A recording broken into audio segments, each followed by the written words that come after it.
All right.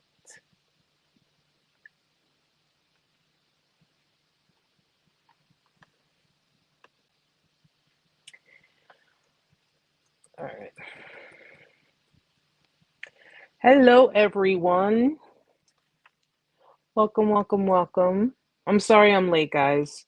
We had a little bit of a mishap before going on live, but we're here. And today, for those who, well, a lot of you already know, my best friend, my partner in crime, Amanda.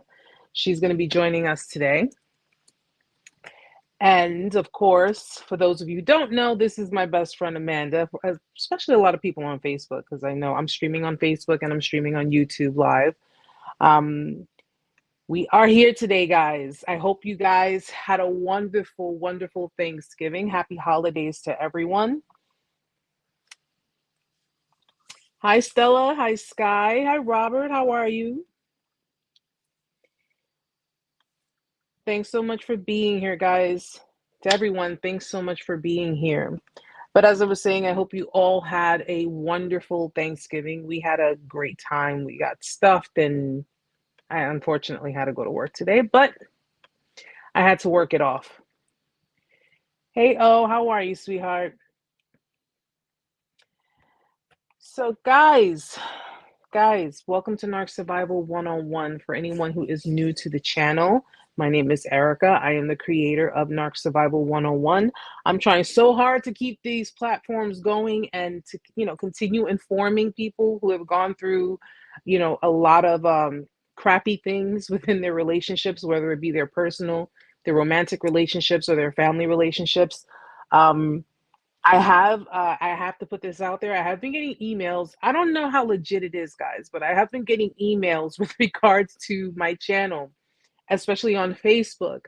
Um, these emails are pretty much pointing towards we're going to delete you because, we're looking to delete your platform because it's inciting violence. I'm not inciting violence. I'm really not. I'm not telling people to go out there and retaliate or do anything to anyone. I'm not trying to make anyone do anything that they're not supposed to be doing. I mean, at the end of the day, I'm here to be a voice. I'm here to, be of help, be of assistance to help people get through their emotions of dealing with a narcissistically abusive partner, or maybe a narcissistically abusive parent, whatever the case may be. And apparently, in this day and age, when you try to speak the truth, when you try to get the truth out there, you have a lot of people that want to try to tear it down. So I just want to let everyone know. I don't know. I'm being told that I'm kind of, walking in the minefield, and it's like I'm not doing anything. I'm not really. I'm really, really not, except trying to help people. But just in case, just in case, anyone on Facebook, if you want to continue following my platform, please do so. But also go to the YouTube channel, Narc Abuse Survival 101. I also have a channel on TikTok at Narc Survival 101, and my website, narcsurvival101.com. All right. I'm trying my best to keep the platform up and running. I'm trying my best to just do what is right, which is giving you guys the truth, giving it to you like it is. Maybe it's because I don't sugarcoat, I don't know, but I want to let you guys know I'm here for it. I'm so here for it. I mean, I'm one who rides it until the wheels fall off. Okay, so giving you guys an update on that, because just if in case, you know how social media is, you know how these platforms can be, you know how these, Facebook, Instagram, what have you, you know how they can become. So just in case, if that is the case, that it does happen, then please, please, please go to my other platforms, my other channels. I will continue to speak the truth. I will continue to give it to you the way it is, and I will continue to just give it to you straight. That's me, that's who I am, and I'm not going to change that for anybody. They're lately hating on storm chasers because they are not on TV or whatnot, but are on but are on the front lines as needed. I come to learn that when people are speaking the true reality of things, because my platforms put mirrors, okay? My platforms put mirrors to people's faces, straight up. It's what they do. I speak on manipulators. I speak on manipulation tactics. I speak on the different things that they say, that they do. their behaviors. I mean, again, no, am I a professional? I'm not a professional, but I am in school. I am going to get my degree in psychology. I am going to push this even further. They like to push the envelope. I'm going to push it even further. And you know what? I'll put a stamp on it and mail the bitch. I don't care. But this is who I am. This is how it's going to be. Okay. And for all of those who are victims and survivors of narcissistic abuse, know that this all comes from a place of love. Okay. Know that it comes from someone who knows what you're going through, who's been through what you have been through. And granted, I am not going through that in my life anymore. And currently at this moment, it does not mean that I cannot be there for those who are dealing with it. Okay. I've had to deal with it alone. I've had to get through the motions on my own, but here I am. Here I am today. Here I am speaking with you. And my good friend Amanda, who's also going through the experience herself, is going to also give her input on things because she has gone through a very similar experience. Okay. So just so you know that, we're not here to play games. I'm not here for fame. I'm not here for clout. I'm not here for any of that. I don't ask for anything. All I ask is that you share the videos because somebody who's going through it may need help. This is to give you answers to the questions that you never had answered. Okay. This is to help give you clarity for the lack of clarity that you had during the time that you were in a narcissistic discard. Okay, the gaslighting, the stonewalling, the triangulation, the breadcrumbing, I mean, all of it. This is to give you what you need to help you get through it. Because at the end of the day, for anyone who's sitting there wondering, will I get through it? How can I get on with my life? How can I move on from this? It's quite simple. Okay, I've heard people say, well, how am I supposed to go on? There are people who say, how am I supposed to go on without this person? This person was a part of my life. This person was a part of my routine. Guess what? That's all they were, a part of your routine. I'm not saying you didn't love them. I'm sure you did. I'm sure you loved them. But I'm going to tell you something. Okay. Somewhere along those lines in your relationship, the love flew out the window and it was just straight up attachment. That's all it was. Straight up attachment. Love doesn't treat you the way these people have treated you. Okay. Love will not make you feel like you're worthless. Love will not make you feel like you're not good enough, that anything you do or anything you say is not good enough. Love won't do that to you.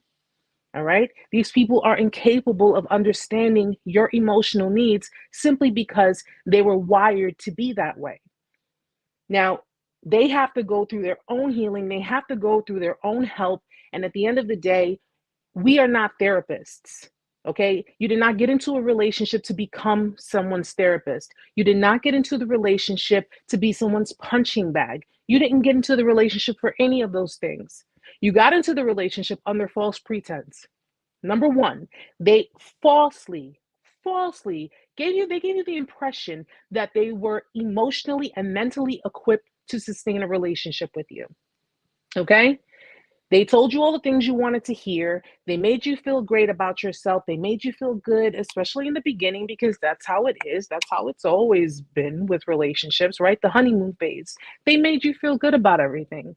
And at the end of the day, they knew that you were going to eat what they had in the palm of their hand. And listen to me. You don't feel bad about it. Don't, because I've been there. She's been there. A lot of us have been there. Okay? But they got into a relationship with you under false pretense because at the end of the day, someone who knows that they cannot sustain a relationship, that they have a very big pattern. And here's the thing. You think they don't know about their patterns? You think they don't know about their behaviors? Of course they do. Of course they do. But it's better to deny. It's better to deflect. It's better to devalue someone else than sit there and say, and mind you, this is the mind of a manipulator, to sit there and say, I'm the problem. It's all my fault. They won't do that. Okay. And I know a lot of you have stayed in relationships with these people thinking that if I love them hard enough, if I love more, if I provide more, if I do more, they're going to change their ways. They're going to be the person that I fell in love with. Okay. First and foremost, someone who's being genuine, someone who's being kind, someone who's being sincere in their actions and in their ways. They don't switch up on you. They will never miss a beat with you. But to go from being in love and feeling like you're on cloud nine, to going into feeling devalued and feeling as if you are non-existent in the blink of an eye, to go back and forth in between those patterns throughout your entire relationship, at the end, to be discarded like you're a piece of trash, that is not genuineness. That is a mask. That is someone coming into a relationship with someone, or someone coming into a dynamic with someone and wearing a mask, pretending they're pretenders. That is what they are. A narcissist, okay, a narcissist is someone who, according to the DSM-5, is someone who suffers a mental illness. But just because someone has a mental illness, just because someone is a sociopath, a psychopath, a narcissist, a borderline, bipolar, histrionic personality disorder, whatever, just because they have this does not excuse their behaviors, and it does not justify any of it. And a lot of people think that because lack of conscious means that they're not conscious. That is bull. That is complete and utter bull. Okay? Lack of conscious is simply the absence of empathy, the absence of sympathy, the absence of relating to another person, of actually putting themselves in the position to be in that person's shoes to understand what they're dealing with. That is what a lack of conscience is. Someone who is conscious, meaning that someone who is fully aware, they are fully aware. So if someone hurts you, and let's just say someone has NPD and they say, well, listen, I have narcissistic personality disorder. I mean, what the hell does that mean to me? What does that mean to me? You have NPD, so you're aware that you have NPD, and you're also aware that you're an asshole. They're fully aware, okay?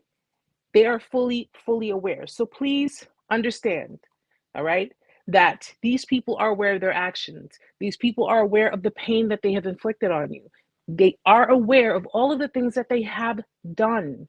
And for anybody who has continued this cycle over and over again, meaning that you've gone back, you have fallen for it. You have gone back to them because they came with the crocodile tears, or they came with the sob stories, or something bad happened to them, whatever the case may be, okay? I'm not shaming you. I'm not blaming you. And I'm not going to fault you for it, because at the end of the day, you can't help who you love. And if your heart was always in the right place, sometimes, and I have it in one of my videos where I say you cannot always blind yourself to the fact that, yeah, there are good people out there, but there's some shitty people out there too. Okay? Stop trying to look for the good in people throughout all of the mess. They show you who they are. They've shown you the first time. You have to believe it. You have to believe it. And another thing I want to make clear before we get more into the video, or the live, I should say, is someone who is emotionally unavailable. And it does not matter if they're a narcissist. It doesn't matter if they don't have a personality disorder, whatever the case may be. Someone who is emotionally unavailable is not capable of sustaining a relationship with anyone outside of themselves.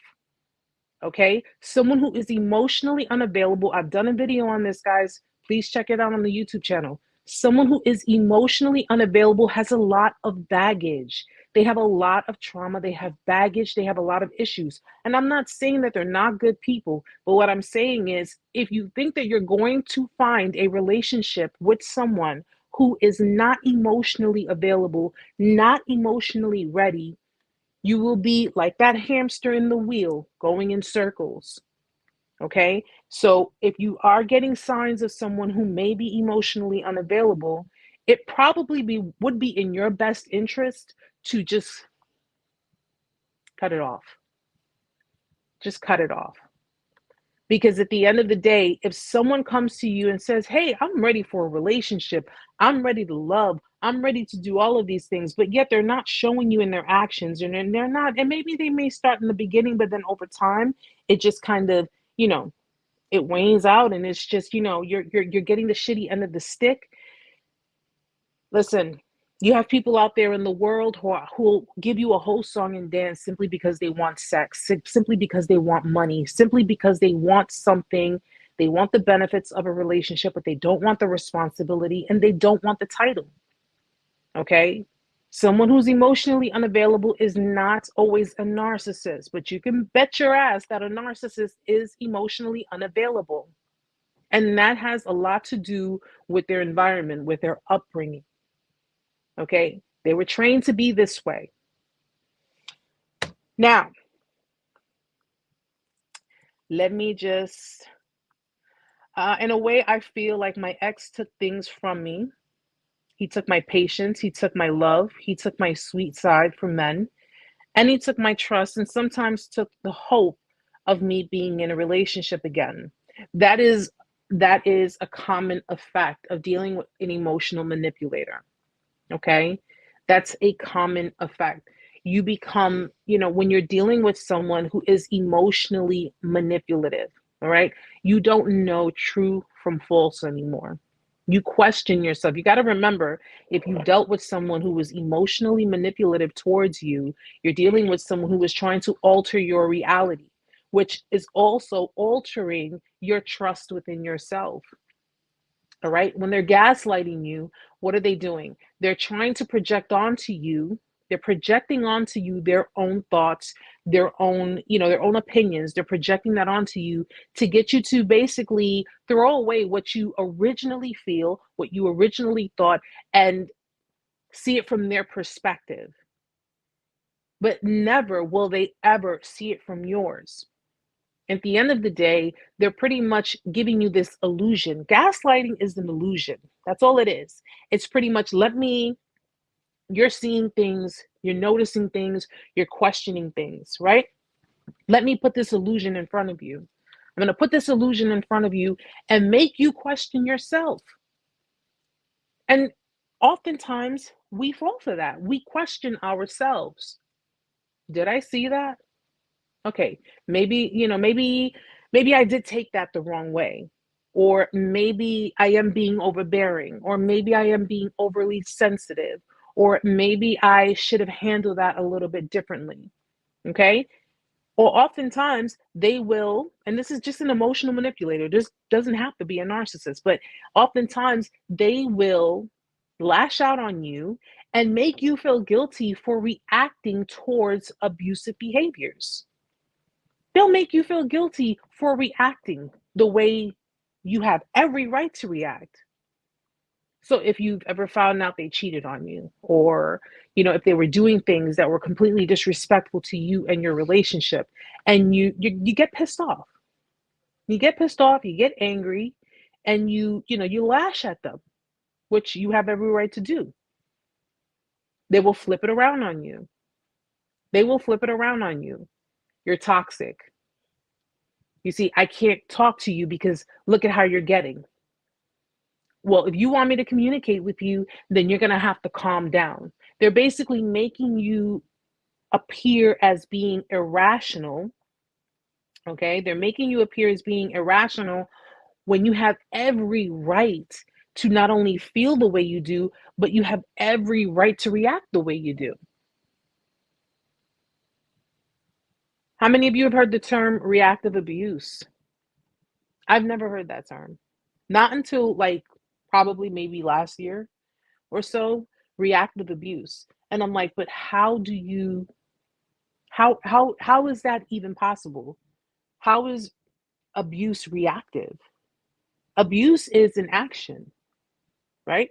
So if you're abusing someone, you are committing an action. But then when they're abusing you and you react, oh, well, that's reactive abuse.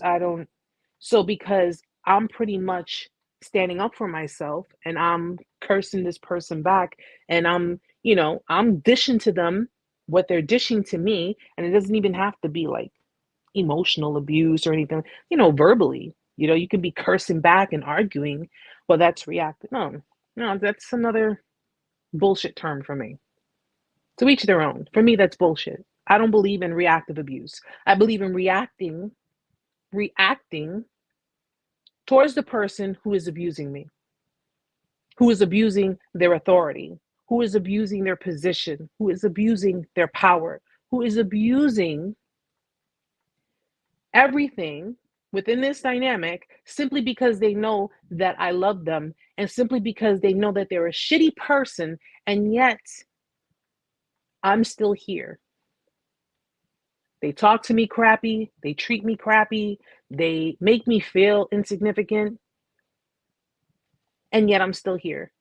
And I tell people all the time, and I'm going to continue saying it, guys, because I'm not here to shame anyone, and I'm not here to tell anyone, oh, well, you should have known better and you should have gotten out of it, whatever the case may be. No. Okay, because I know there are a lot of people out there who like to sit there and hit the victim really hard. Well, you need to take accountability for yourself, because you sat there and you accepted it and you took it. And let me tell you something about that. I'm gonna tell you, because I've told quite a few people to go F themselves. Truthfully, I told them to go F themselves, because at the end of the day, you're not wrong for wanting to love someone beyond measure. You're not wrong for wanting to show them that love does conquer all. You're not wrong for wanting to love someone at what you thought was their worst, but really didn't realize that it was extremely toxic. You're not wrong for these things, especially if you're dealing with the kind of people who didn't even receive the kind of love that you're giving to them from their own parents or from the people who raised them, who were supposed to love them the way you love them, who were supposed to provide for them the way you provided for them. You're not wrong for any of that. The accountability you take is what we allow is what will continue. That is the accountability, because yes, could we have gotten up and left? Absolutely. Some may be more than others because every situation is different. But you also got to understand too, you also have to look into your own traumas. You have to look into your own wounds. There are wounds that people suffer subconsciously. Me and Amanda were just having this conversation, and I was explaining to her about the attachment style theory and and I forget the name of the psychologist. I'll probably put it in the description box when I get my book. But how they determined the connection between the child and the parent. Okay, the attachment style theory is pretty much it's a theoretical cord between yourself and your parents. How you connect to your parents determines how you connect to everyone else in the world. If you've seen my video on daughters or female narcissists, right? And I explained to you how a narcissist mother will create two types of daughters. She may create a daughter that can become very codependent, or she may create a daughter that can be very narcissistic and very emotionally unavailable. Okay, there's always going to be one of the two. She doesn't have to just create narky daughters. The daughter who becomes very codependent is the daughter who is depending on other people for emotional support, emotional stability. She's looking for the love that she was trying to get from her mother in her relationships. Codependent people, and this may hit a few buttons for you people, because codependency is not just only relying on people and emotionally expecting them to fulfill you emotionally, but it's also being a caregiver, it's being a provider, it's you. How many of you have been more maternal or even paternal, because it can go for men or women? How many of you have been in a relationship with someone and you found yourself, maybe you didn't realize it then, but you saw yourself being like more maternal or paternal in your relationship, where you were being more like a mother figure or a father figure? Okay, how you learn about the idea of codependency is if you were had to parentify at a young age. Maybe you had to take care of other siblings. Maybe you had a single parent in the house and you were the oldest and you had to take care of all of your other siblings. Okay, you had to take care of a lot of the responsibility. People who come from codependent backgrounds often take on responsibility at a very young age. And they are sitting there doing the works of what the parent is supposed to be doing. And your parent does not have to be a narcissist for you to suffer codependency. They do not have to be a narcissist. They could be emotionally unavailable. They could have been inconsistent in your life. How many people suffer from fear of abandonment, betrayal wounds, rejection wounds? There are so many different factors that sit within us that also contribute to the relationship. You stayed longer than necessary because who knows, maybe you had codependent issues. Maybe you had fear of abandonment. Maybe you had lived your life being primed to believe that in order for you to succeed in a relationship, you had to be completely submissive to the other person's wants, other person's needs, for fear of them abandoning you. Does that hit something? Because I'll tell you something. When you have parents who've been very inconsistent in their children's lives, they create this fear. The child goes into survival mode. Codependents are in survival mode. Narcissists are in survival mode. They both have the same type of trauma, they just project it differently. And the attachment, I was mentioning this, the attachment theory, what the psychologist did is that, in room A, they put a baby and the mother in that room.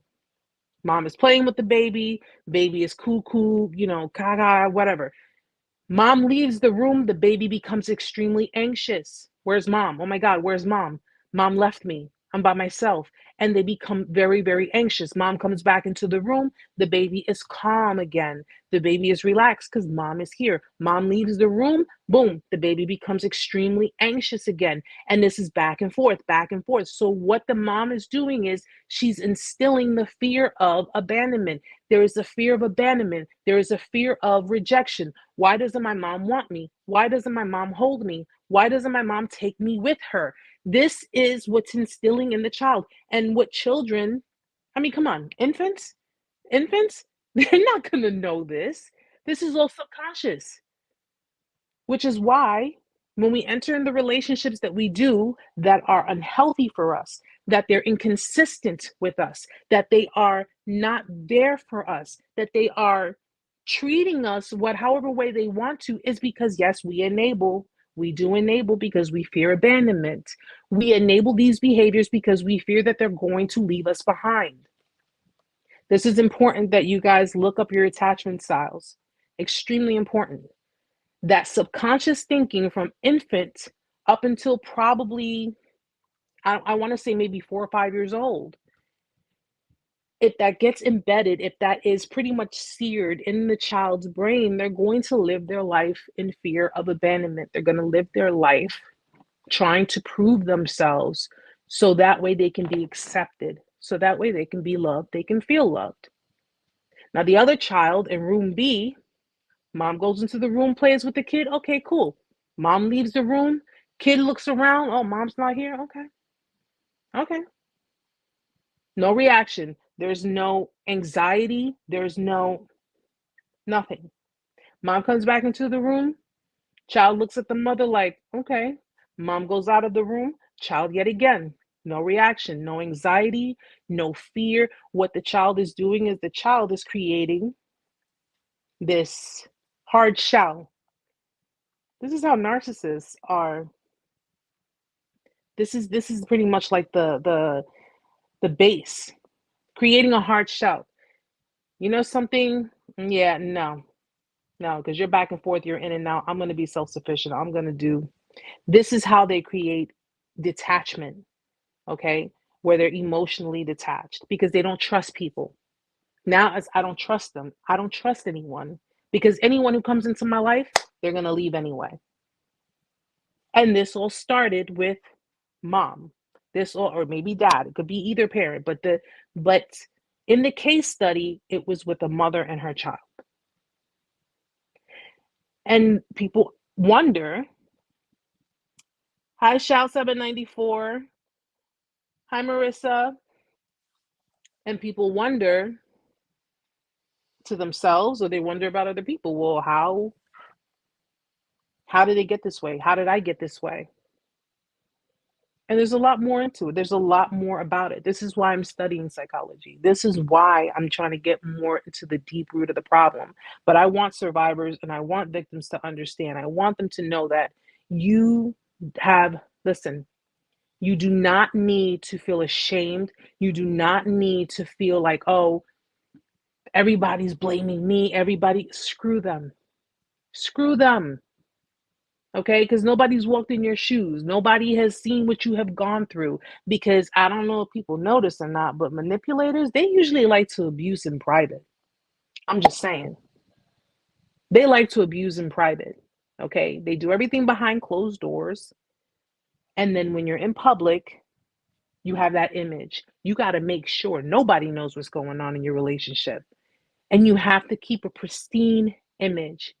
Because if you do anything to jeopardize the image that they're trying to create for everyone, or if you do anything to, show their true colors or show people what they're truly about, all hell will break loose.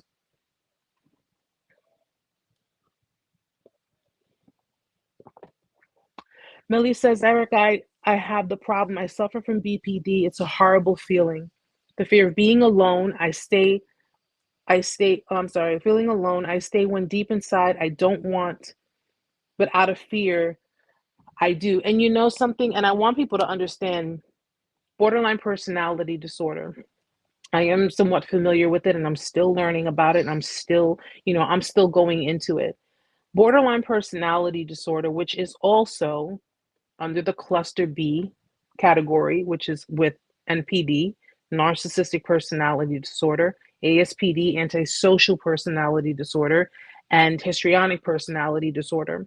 And this cluster represents emotional, erratic, overreactive. Okay. This disorder, and Millie, listen, I have family members who have suffered with it. I even thought at one point maybe I thought I had the borderline personality disorder, but it just turned out that I was just being gaslit to believe that my reactions towards the disrespect and, you know, I was basically being gaslit to believe that I was the abuser. But people with borderline personality disorder, just like you said, yes, they suffer very low self-esteem. Okay. And they have a very high fear of abandonment. And I'm not comparing you to this person, Millie. I'm not comparing you, but Jeffrey Dahmer was also diagnosed with borderline personality disorder. And if you noticed, I know a lot of you have seen the Netflix, what the hell is the word for it? The Netflix series, Monster, but he was diagnosed with borderline personality disorder. In the show, if you notice, he didn't want people to leave him. He didn't want people to leave him. And granted, what he did was horrible. It was completely and utterly horrible. Okay. He didn't want people to leave him. So he tried to find a way to keep them around. He tried to, I guess, turn them into, as he said, zombies. He wanted to basically kind of like control them, mind control them to keep them because he suffered that abandonment, the abandonment issues. Like people don't understand an abandonment wound listen, it's like a disease. It gets spread and it can get really, really bad, extremely bad to the point where it's dangerous. Okay. And again, I don't justify what he did. I don't justify any of that, and it's unfortunate and, it's heartbreaking, but he was diagnosed with borderline personality disorder. And people with BPD, but here's a good, well, I don't want to say good thing. Here's the interesting thing about it. Someone with borderline personality disorder is more likely to go and get help because they really don't want to be that way. They really truly do not want to be that way. They are more likely to get help than someone who has narcissistic personality disorder. Mind you, they suffer, similar traits as far as fear of abandonment and a lot of internal struggles, internal issues, but they are more likely to get help. They're more likely to go to a therapist, get treatment, and get help than someone who has NPD. No, I'm not going to say crazy, but isn't that an interesting factor? Erica has helped evolve and accepting my accountability with a past narcissist relationship. I'm 3 years free and learning how to trust myself again before exploring relationships with people. And Shal 794, that's awesome to hear because I know it's hard for a lot of people. A lot of people who come out of these types of relationships do not want to get involved ever again because of that fear of being hurt. That fear. Okay. Because Amanda, I told you guys, Amanda had gone through her experience. Amanda had been through it, and Amanda had been with the person. I mean, if you want to talk about it, if you don't, listen. I like to ask permission first. She had been with the person for over 10 years, right? 10 years. She'd been with them for over 10 years, and I had actually, most of you know that I'm writing books. I'm writing books, a Survivor Chronicle series, and Amanda allowed me to write her story. She allowed me to write her story, and it was one hell of a story. It really was. And when I went through the timeline of everything that she explained to me, I will admit, while I was sitting there writing it, I was one of those people standing on the outside. Why the hell didn't you leave this person right then and there? I mean, that should be, but you know something? I said I could not judge her and I couldn't sit there and criticize her because I was in the same position myself. But this kind of brought me back to the whole forgiving someone when they cheat on you the first time, or forgiving someone when they lie to you and they hurt you in that way. But in going through it, dealing with it, I mean, what can you say at this point? You know, what has it taught you about yourself, and more importantly, what has it taught you about how you would possibly like move forward, as far as like if you ever get into another relationship? Because you have a lot of people who want to have some kind of guidance or want to have some kind of input in how to, okay, I'm past this, you know, I got over it, but I'm still scared to get involved with someone else. Um, Definitely take your time. Don't feel that you have to rush. Um, don't let the other person make you feel like you have to rush. If they're rushing you, then that person's not for you. It's on your time. Um, it's what makes you feel comfortable. You spent however long you were in your previous relationship supplying emotion to that other person. Now it's your time. It's what you say goes. Really, number one person is you. It's what makes you comfortable on your time schedule. Um, it's really something that you have to play month to month, day to day, hour to hour. Things can change in a day. Emotions can change in an hour. You can like somebody and really feel comfortable with them, and something just changes for you, and you cannot want to do it anymore. It's okay. It really is okay, because you think you're ready for something and you're not. And maybe you think you're not ready for it, and then you go and you meet somebody that's probably the best thing that's happening to you, because they're opening you to a world that you thought you weren't ready for. And you take baby steps, and baby steps lead you to months of a friendship. And I think that's the best thing to do, is start on a friendship, because there's no expectations. There's no, well, we need to be boyfriend and girlfriend, or we need to be, we need to be serious by 3 months. There's no expectations. If you're out, you're out. If you're in, you're in. It's interesting that you say that though, because remember when you told me when you guys met, Mm-hmm. how soon was it when she said she made that statement to you about I think she said, when are you gonna make me yours, or Oh, the same night that we met. the We same. had we had been speaking for 2 3 months, texting, talking, on the computer, on the phone. And the first time I physically met her, we spent like 6 7 hours together. And she was like, you know, Would oh, you say that it's safe to say that you thought she had emotionally connected with you because you guys had been speaking all that time, that it felt normal for her to say that to you? looking at it then, yes. Looking at it now, no. Because now I look at everything and I'm like, she saw what I did. She was a college student, you know. She didn't have money. She saw what I did, and she was like, I looking at it now, she definitely was like, I'm in it. I have a way. Let me get my hook in while I can. And she was telling me everything I wanted to hear. She was telling me exactly what I wanted to hear. And I was vulnerable. I was very vulnerable. and she was telling me what I wanted to hear. And she told me that same night, after hours of talking, let's make it official after talking for 3 months, 2 or 3 months.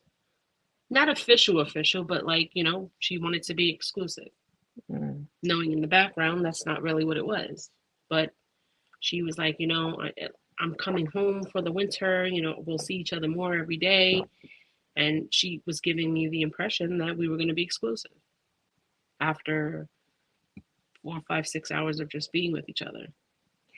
And mind you, we wouldn't, because when when you start dating someone, you're attracted to them. You're into them. They're into you. I mean, because they're showing you the best side of themselves. Well, excuse me, the best side of the mask. They're showing you a side of themselves that. And listen, what did I always say, guys?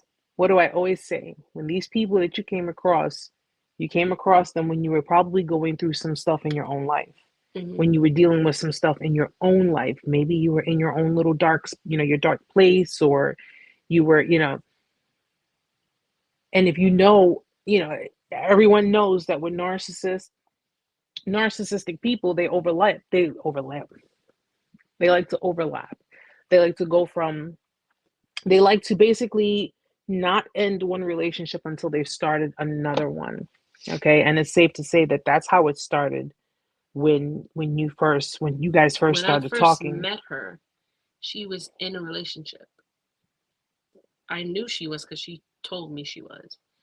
She was in school in Pennsylvania, and she told me she was living with her boyfriend at the time in the same house. And then in process, things weren't working out. By the time I met her, they were breaking up.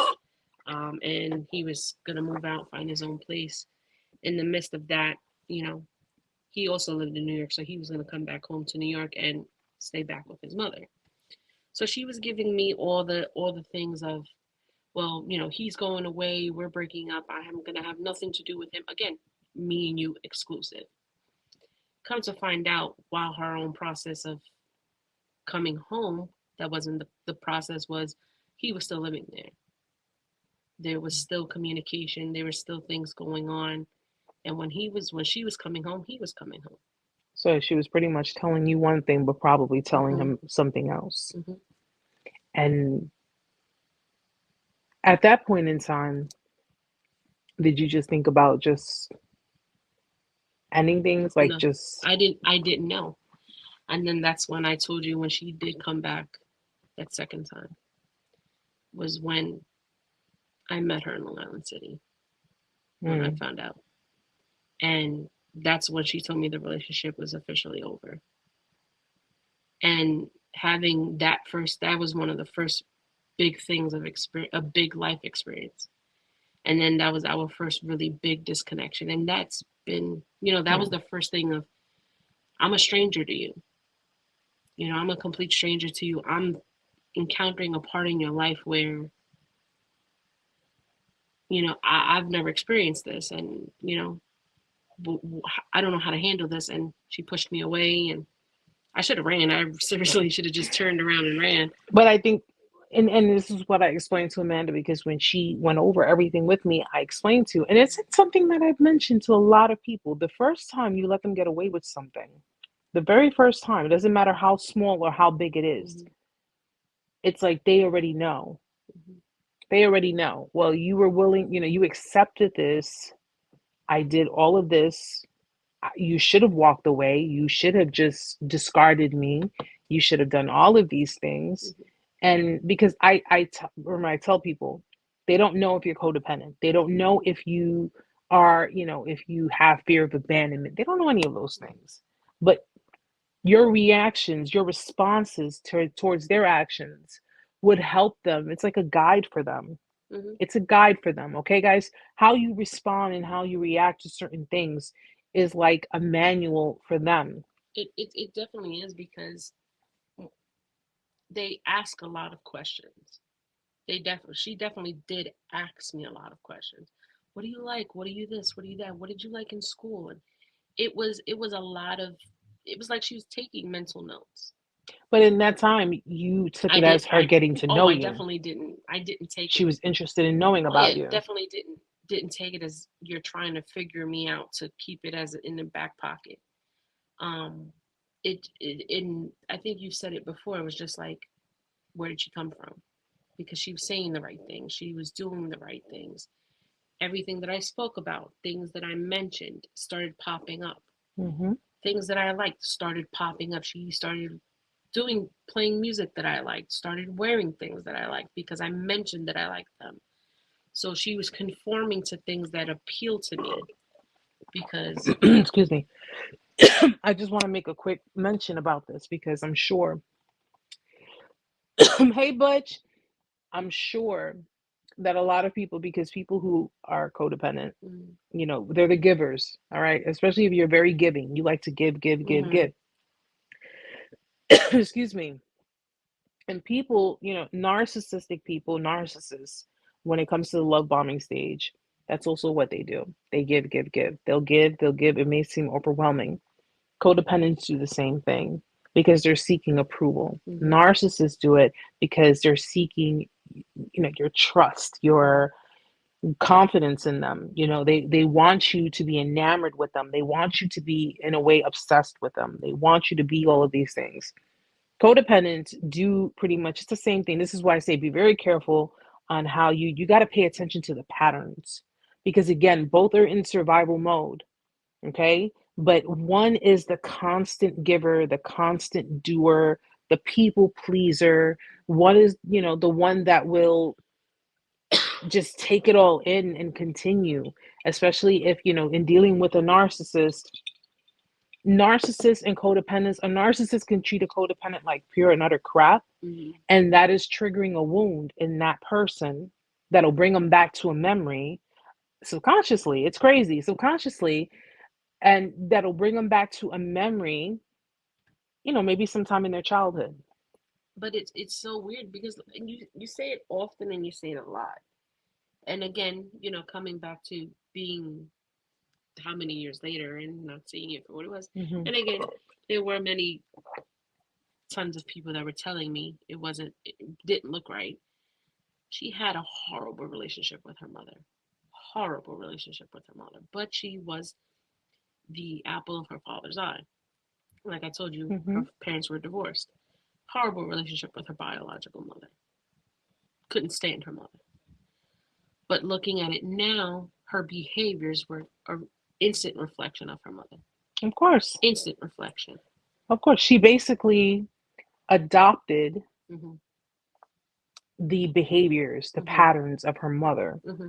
She adopted those things. Mm-hmm. And because her father was more than likely passive aggressive, I Very told much you so. he was very passive aggressive, he pretty much just let everything slide. Mm-hmm. So because he let it slide and she managed to get away with a lot Mm-hmm. of things, because it's like, if it ain't broke, don't fix it. Very much so. And that's their attitude.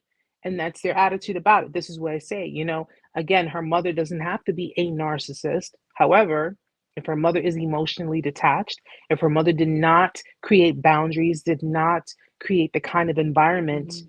to, to structurize a woman with Mm-hmm. morals and, compassion and respect. And Mm-hmm. if she did not create that kind of environment for her to learn in, guess what? She's going to go out there into the world thinking that she owns everything and everybody because her father let her get away with it too. Mm-hmm. So he showed her, you could be, you can be a B.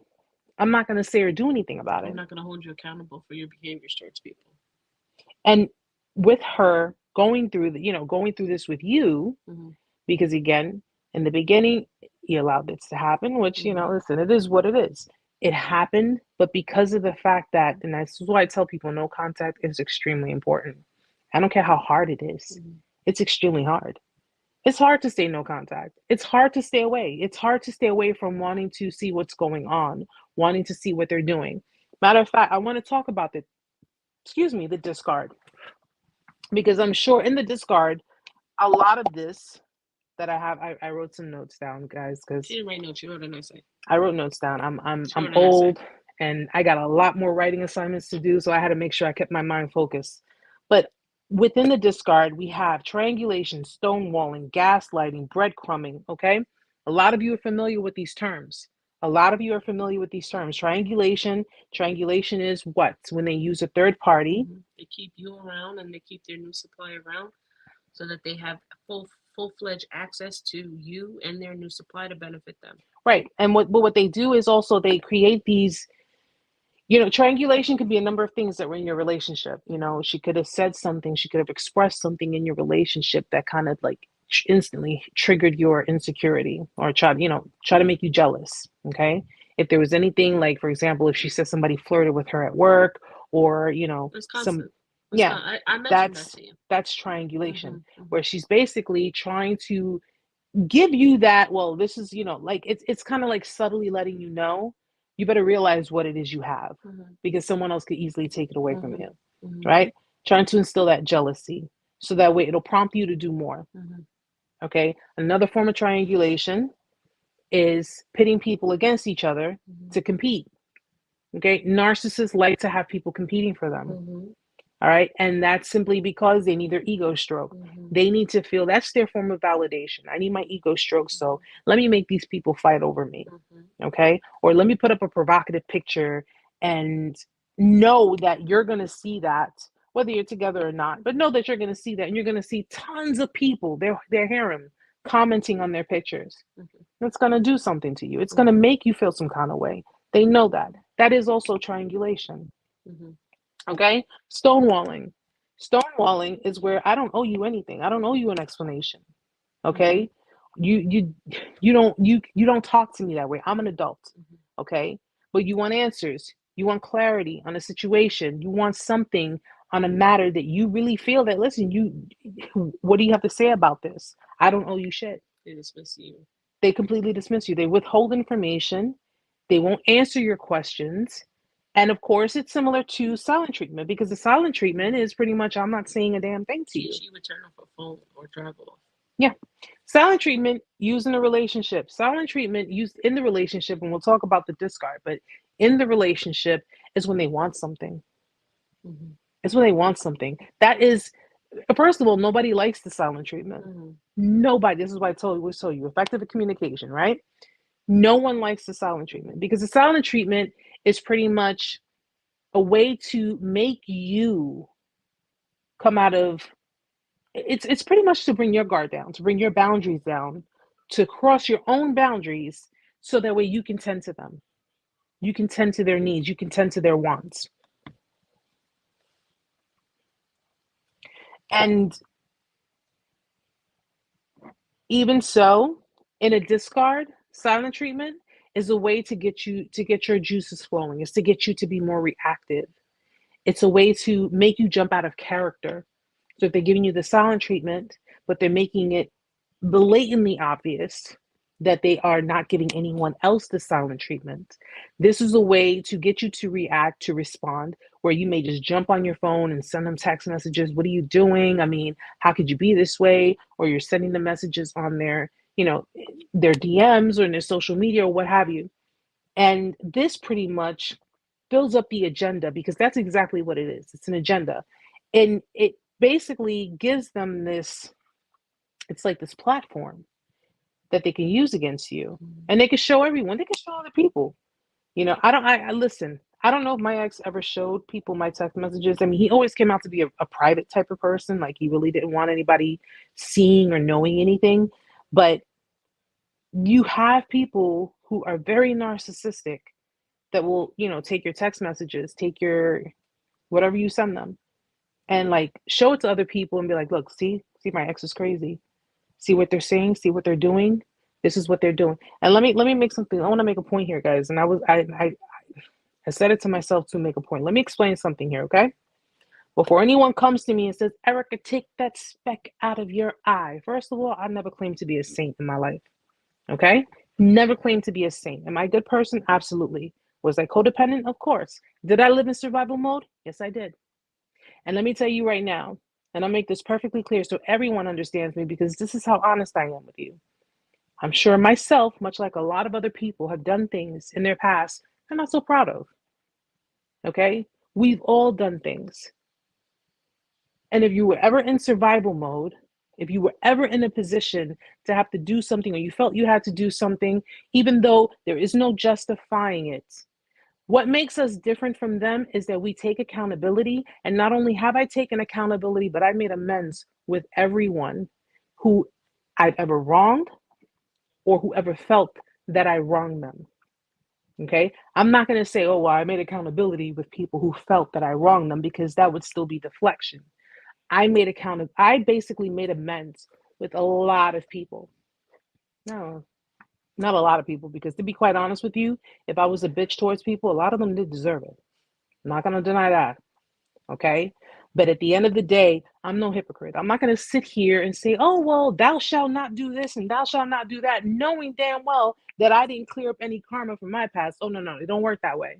It does not work that way. I made my amends with people. I made my peace with it. And for those who did not ever want to speak to me again, hey, I tried. It's all good. I'm not tripping over it. But the one important person that I made my amends with is God. He's the one important person that I made my amends with.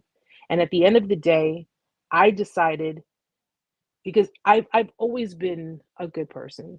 I've always been a kind-hearted person. That's just me. That's just who I am. Did I make shitty choices? Absolutely. I did. I was young, I was dumb, and I made a lot of crappy choices. But at the end of the day, I'm going on 40 years old by the grace of God. Thank you, Lord. 40 years old, and I'm here. I am here because I do not just sit here and cradle and coddle people, and I don't enable, and I don't sit here and tell people what they just want to hear. I'm not going to sit here and say, oh, that's a good idea, when I know that it's not. That's not the kind of person I am. I will always be honest with you guys, and I will always tell you guys what it is. Okay? But just so you know, no, I'm not a saint. No, I'm not perfect. Low power mode. I'm not a saint. I am not perfect. I'm far from it. But at the end of the day, I've done everything I needed to do to get to this point. So anyone who tries to come to me and say, well, who do you think you are? I'm someone who's been through it all. And quite frankly, been there, done it, over it, moving on to new stuff. Sorry about this, guys. My battery is kind of going low. I forgot to charge it. Just give me 1 second.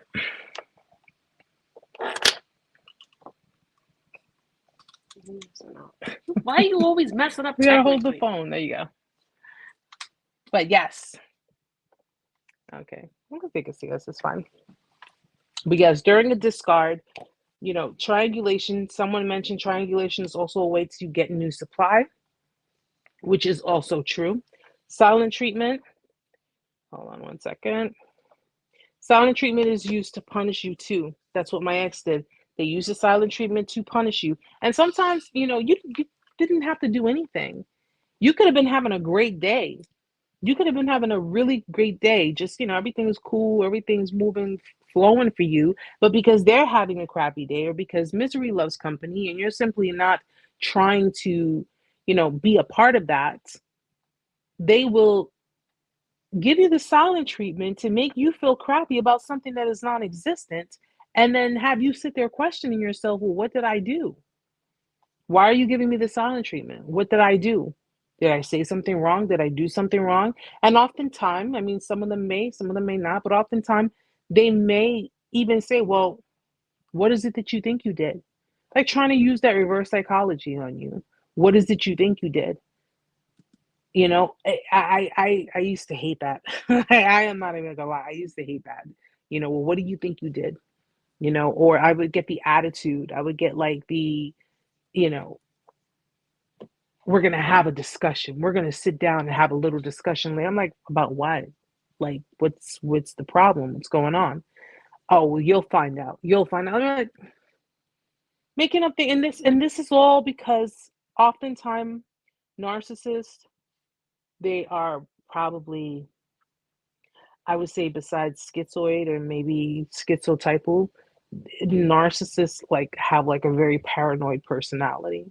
They are always thinking that someone is out to get them. They're always thinking that someone is trying to inflict narcissistic injury, which is how we decipher it. They always think that someone is trying to pretty much hurt them. So their motto is, I'm going to hurt you before you hurt me. I'm going to discard you before you discard me. And often, and sometimes, they may not just flat out discard. They just might like coldly, slither out of it without you getting any kind of clarity, without you getting any kind of answers to any of your questions. It's just like, it is what it is. And often, we as human beings, we know that closure is important because closure is what closes the door. It's what helps us to work on our healing and move forward. And this is why I say people who don't understand what it is to deal with someone who's narcissistic or who is emotionally manipulative, they will never understand what that feels like to be without clarity, without closure. It drove me crazy for months. It drove me crazy for months because I had literally no kind of closure, no kind of clarity. I had no reasons. I had no understanding. I had none of it. None of it. But I got to the point now where I would say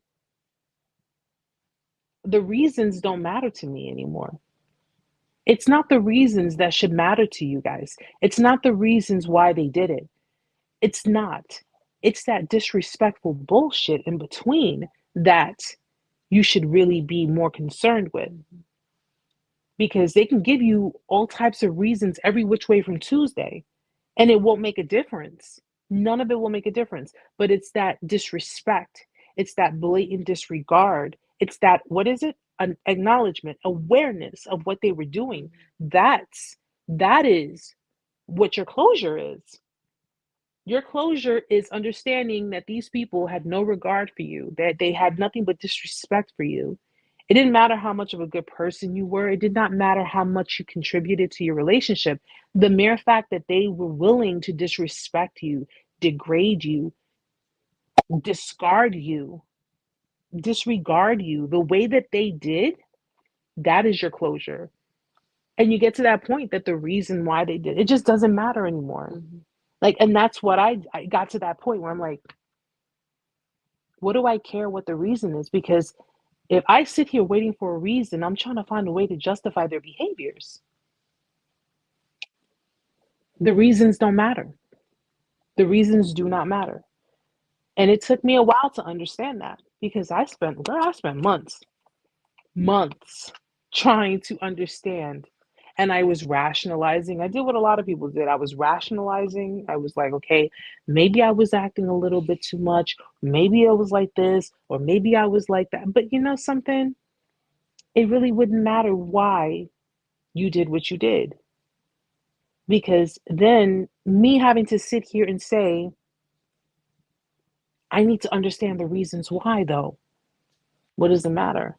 It still doesn't justify what they did. It doesn't. A lot of narcs have avoidant attachment styles and they are often conflict avoidant. Very difficult to communicate or resolve issues with them. Miss Tenacious, yes. Yes. And it's funny because I mentioned that in my attachment style video, whereas I believe narcissists have avoidant attachment style.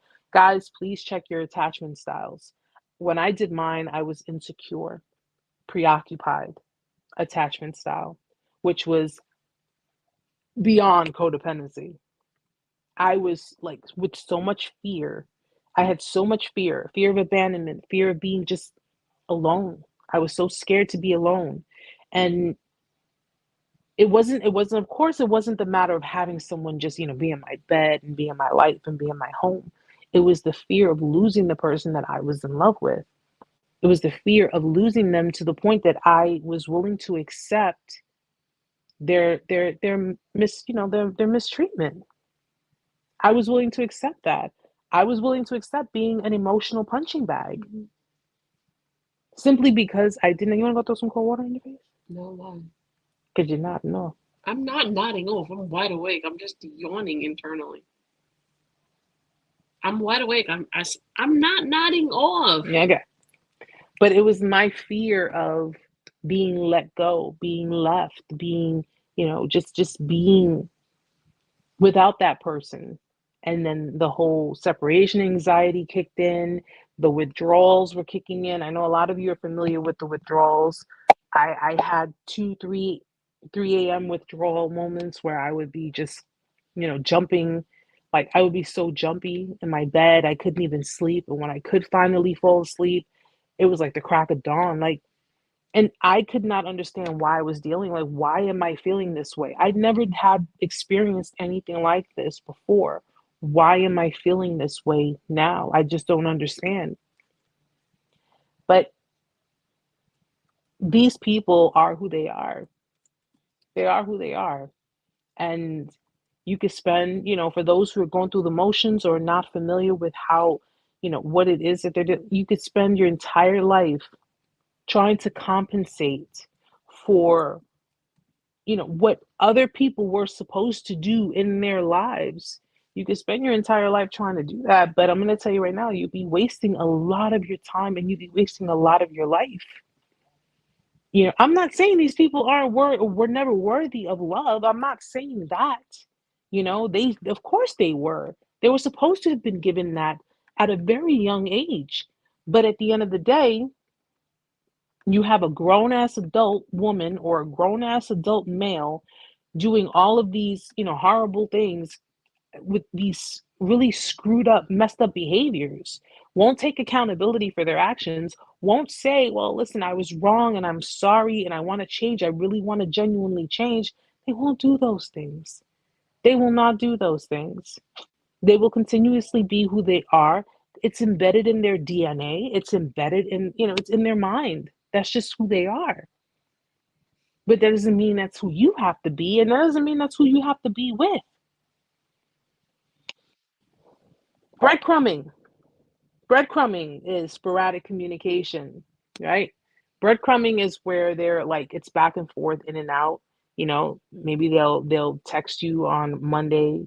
Guys have like, a little bit of conversation, and then boom, you don't hear from them again until like maybe a week later, or a couple of weeks later. They send you sporadic messages, just this is all to keep you stuck in that loop when they breadcrumb you. This is all to basically keep you, keep your mind on them, keep you in that dark space, in that dark place, because they never ever have any intention on letting you go. Remember when you told me the first time you guys broke up? Yes. And because she got married to her. Was it the first time? Yes. Okay, what was the second time? The second time was when she told me. That was with the coworker, right? Yeah, she told me I was suffocating her, and she needed a break. And 4 days later, she was going out with her coworker. Well, she gives you this BS excuse. Mm-hmm. You're suffocating me. How many of you heard that? You're becoming too much. This is all too much for me. What are you talking about?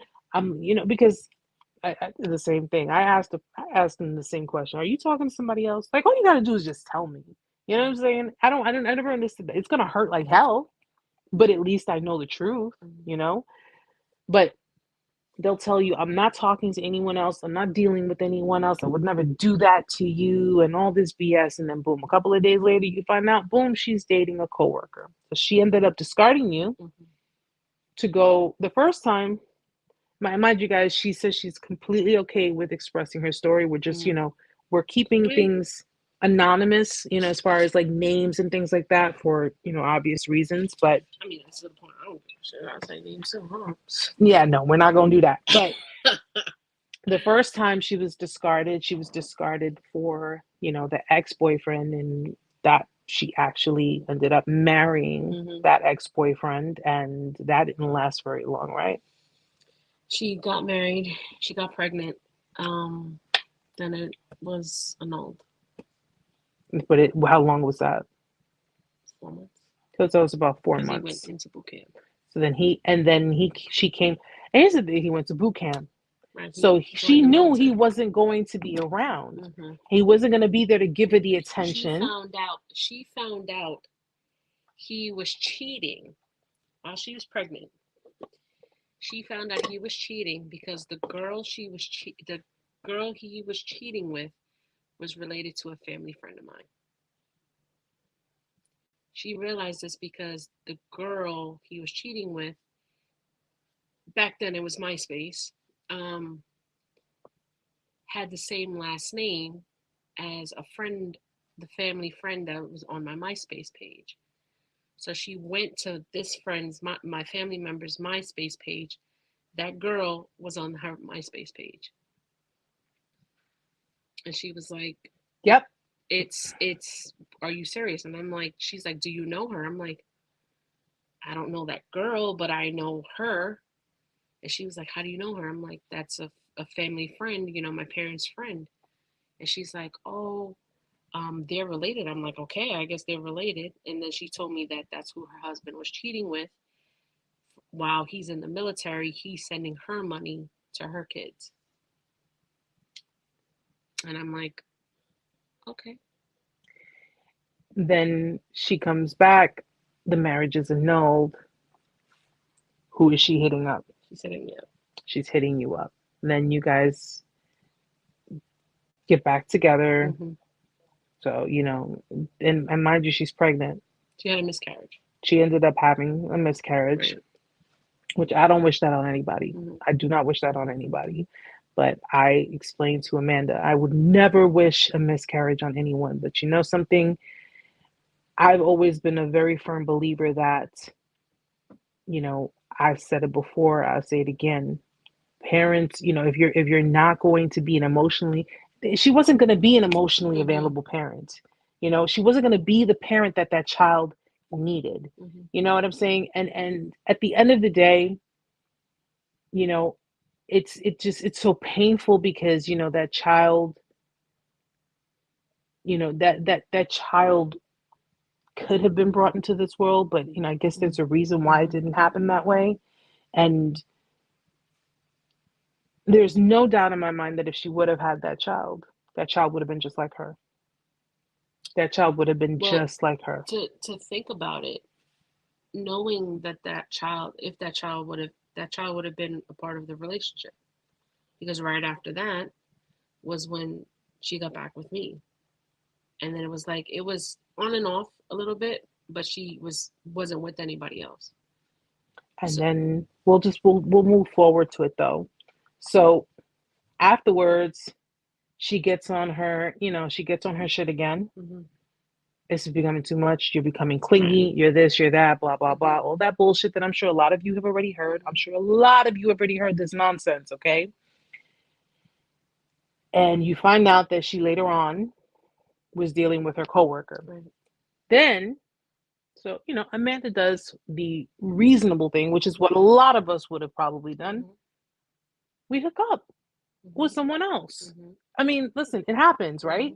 We go when we meet someone else, we're talking, we're mingling with someone else. You actually ended up liking the girl, okay, because she was talking to her for a while. And then what happened? She started coming around more. She was calling my mom, telling my mom that this girl's crazy. She was coming and picking me up at my house, talking about she wanted to hang out, was telling me that this girl's crazy, that, was trying to make me feel like this girl wasn't any good for me, was like, we need to hang out, let's hang out. And I'm like, oh yeah, and this is, I'm going to let you finish, but this is the classic case of the grass ain't so green on the other side, because she went to go do this thinking that you were going to sit at home waiting by your phone for her. Right. Okay, go ahead. She was like, oh, I'm going to pick you up, let's hang out. And I'm like, well, I have plans. So she would be like, oh, well, what time are you getting, what time are you done? And I'm like, what do you mean, what time am I done? I'm going out. What? Well, I'm thinking maybe we could hang out. I'm like, I'm not going to hang out with you now. We're not even together. Like, I've seen you more now than I did when we were dating. Like, don't you have a girlfriend? She's like, yeah, but, let's hang out. And I'm like, I'm not going to hang out with you. I'm going on a date. Why would I hang out with you after my date if we're not together anymore? She'd be like, well, I'm not going to be busy later. And I'm like, no, I'm not going to call you to hang out after my date. Mm-hmm. So she just started, she was calling me more, texting me more, asking me about what was going on. And I'm like, no, like I was just wasn't giving her any information. I wasn't giving her, and it was like, she's like, oh, it's not working with her, whoever she was seeing. She was just really more involved when we weren't together than when we were together. And then it was like that who I was seeing didn't like the fact that she noticed she was calling more. Well, yeah, and you know why they do this, right? Because of the possibility of you having something stable with someone else and her losing her supply, which was what you were giving to her losing her supply would have been because they don't like to be threatened. They don't like their supply to be threatened, especially if they can easily just come back and back and forth. And in this, even then, after that whole roller coaster, that was like for a summer, yeah. That whole roller coaster, I give it to you, man. I give it to you because I'll be straight with you. This is why people don't want to give me clarity. This is why people don't want to give me clarity because I'm codependent, but to an extent. You understand? To an extent. And at the end, a lot of people don't want to give me clarity on situations. It's simply because they know that when I end things, I'm done. I don't care how much I loved you. I don't care how much I told you. Listen, we could have been planning our future. We could have been planning our babies' names together. We could have been doing so much to, hell, I probably would have even taken a bullet for you. But when you do something to betray my trust and I have full clarity on that betrayal, I'm done. I'm done. It'll hurt me like hell. I'll cry. I'll scream. I'll probably even smoke a cigarette. And I haven't smoked a cigarette in God knows how long. But when I'm done, I am done.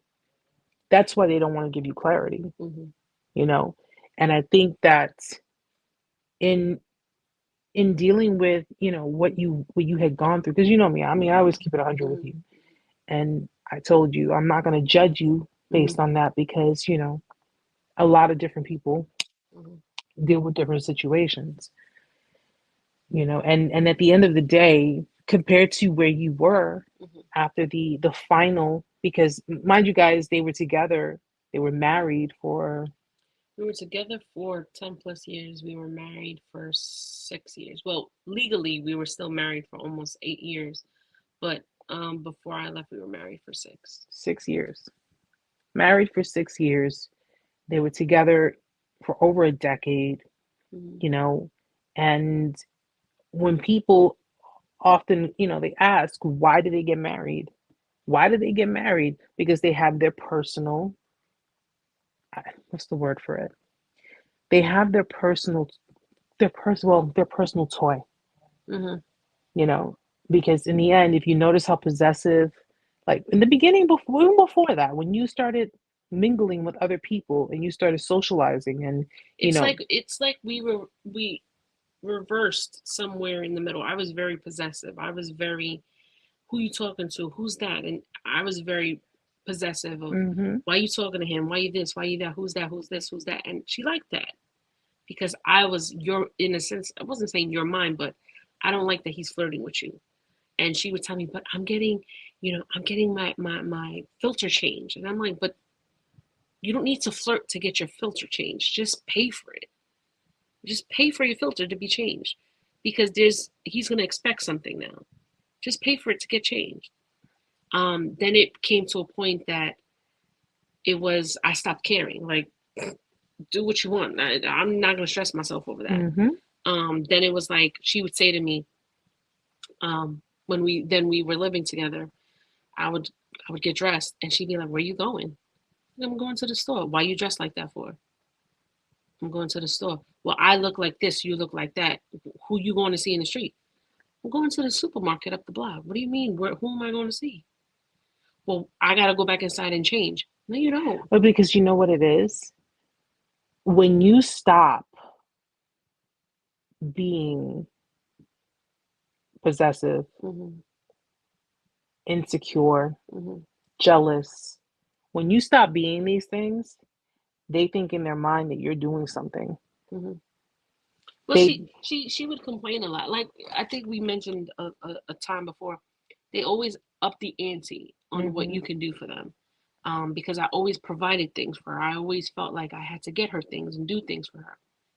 At some point, it was just like, you want your bills paid, or you want me to buy you something? The rent needs to be paid. I'm not going to buy you, shoes. I'm going to pay your rent. Mm-hmm. Um, and it got to the point I knew what my responsibilities were, and I had rather take care of my responsibilities than take you on a nice date and spend $200-300. No, I'm going to pay my rent. And she would complain. She'd be like, "Oh, you don't buy me flowers. You don't this, you don't that." And I'm like, "We got bills to pay. F them flowers. I got bills to pay. You want your car paid, or you want flowers? Because them flowers are gonna die." They're often known, especially narcissistic females, they're known to being very materialistic. Mm-hmm. They're extremely materialistic. They have to have like all of the new like in style fashions. Mm-hmm. They have to have, everything has to be name brand. Mm-hmm. Like, I till this day still buy $3.99 lip gloss. She. I mean, she's probably still like that, but she used to say, "What do you want for Christmas?" I used to be like, "Nothing." I was more of the type like, just give me like t-shirts and stuff. She'd have to get me, and she'd be like, "Let me take pictures." I'm like, "Why are you taking pictures for?" "Oh, because I want to put it on Facebook." I don't care that you got me these things. It's about showing the world, look at what I've done, look at what I do. Well, my whole eye operation, when Mm-hmm. I showed Erica my whole timeline, there's very sporadic things on her tagging me in her timeline. She barely even tagged me in her timeline. I always tagged her in my timeline. Always tagged her in my timeline. Always expressed myself about her in my timeline on my Facebook at that time. She would only talk about me when she needed to praise herself about me.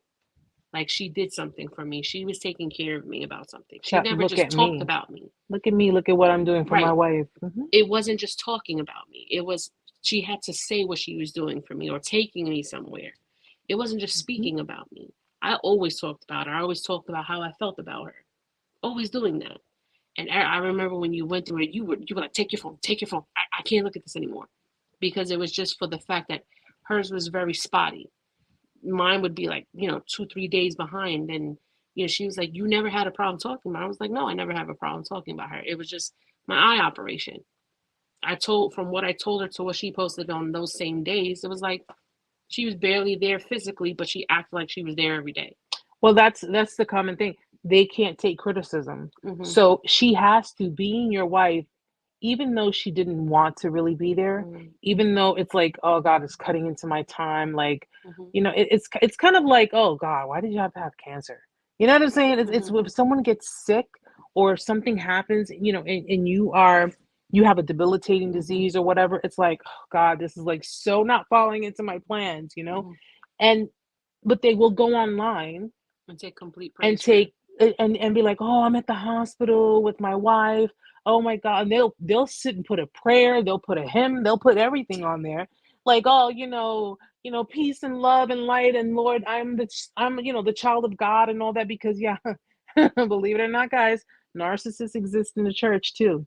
Very much so. They exist in the church. A lot of them are the ones that sit there putting up all the post about, praying and oh, I'm a spiritual being. And I'm like, yeah, demons and spirits too. So I don't know what you're talking about. But at the end of the day, they will sit there and seek validation. They'll sit there and seek approval of everyone else because of the things that they are claiming to do for their partner. And the Mm-hmm. reality of it is that it's the same thing with parents. Narcissistic parents Mm-hmm. are the same way. They will not really connect with their kids. They won't really be there for their children on an emotional level, on the level that the children need them. But they're quick to jump to Facebook, they're quick to jump to social media and put up all kinds of pictures about, I love my kid. I love, they will literally grab their kid and say, come take a picture with mommy or come take a picture with daddy. And then once the picture is done, all right, get away from me, in so many ways. Just get away. Go ahead, go over there. Mind you, I'm killing myself trying to get this kid out of his daggone room. I'm like, come give me a hug. I'm like, can you come sit next to mom? Can you watch? We were watching Finding Nemo. Mm-hmm. I wanted my son to come sit next to us so we can watch Finding Nemo. Like, I am trying my hardest. And this kid is so rebellious. He's 15 though. So you guys already know what it is to have teenage children. But you have parents that will pose for the world. They will sit there and pose for the world that, look at me, I'm a superhero, I'm a great mom, I'm a great wife, I'm a great husband, I'm a great whatever. And the reality is that they're not there. They give like half, not even half truths, they give part truths. Like if, say, you were in the hospital Mhm. and you had to stay there overnight, or you had to stay there for like 2 days or whatever, right? And she went to the hospital one day out of those 2 days, and she went there for an hour, and that was the only time that you had seen her. She will, that's the kind of people they are. There's like a part truth there. Yeah, she was there, and she'll make it seem like her 1 hour presence was this big thing. Like, I'm here by my wife's side, and I'm here doing, what a good wife does. And people need to understand that, listen, that you don't believe everything you see. Do not believe everything you see. And even for people who were in these relationships, people who were sitting in these relationships, and because it's the enabler's job.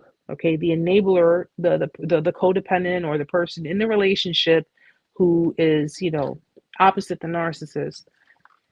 It's the codependent's job to clean up any messes.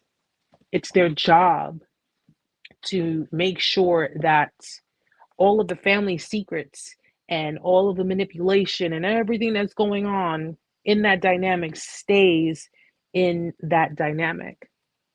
It's their job to do that. It's their job to make sure that to the outside world, everything is perfect on the inside. And no one would know. Who's going to know? No one would know. So and mind you, this is set up because, through either intimidation, through, fear tactics, or what have you, this is set up by the manipulator. So when it comes time to speak on what happened, when it comes time to speak on the abuse and your relationship and everything that happened between you, okay, no one will really truly believe you on the outside, because you had spent your time in your relationship fixing everything. You spent your time, you know, polishing the relationship. No one knows about the abuse, the verbal abuse, the emotional abuse, maybe even the physical abuse. Nobody knows about it. Nobody knows that after you went on that vacation, and you were looking happy as ever on the beach, with your partner, and you were taking all of these wonderful pictures of your great time, out in the Caribbean or wherever, that when you got to the airport, they got aggressively violent. They got verbally nasty with you. They were being so hurtful and mean, and, just disruptive and just disgracing you. Nobody knows about that. Nobody knows about that, because by the time you get back to your destination, they're love bombing you.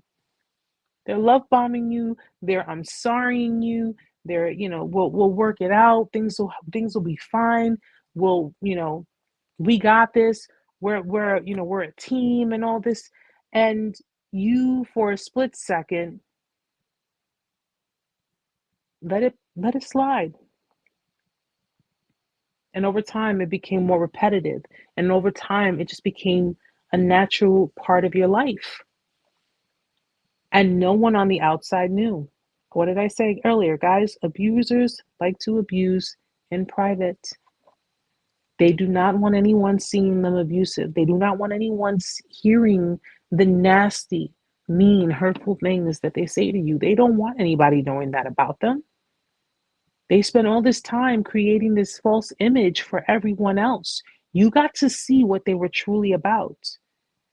And then when you try to get on with your life and you try to say, something, I'm just going to move on and just be happy either on my own or with someone else, if there's that chance of you being successful with someone else or being successful in your life and they cannot be a part of it, they will try everything in their power to make you miserable or try to sabotage what you have.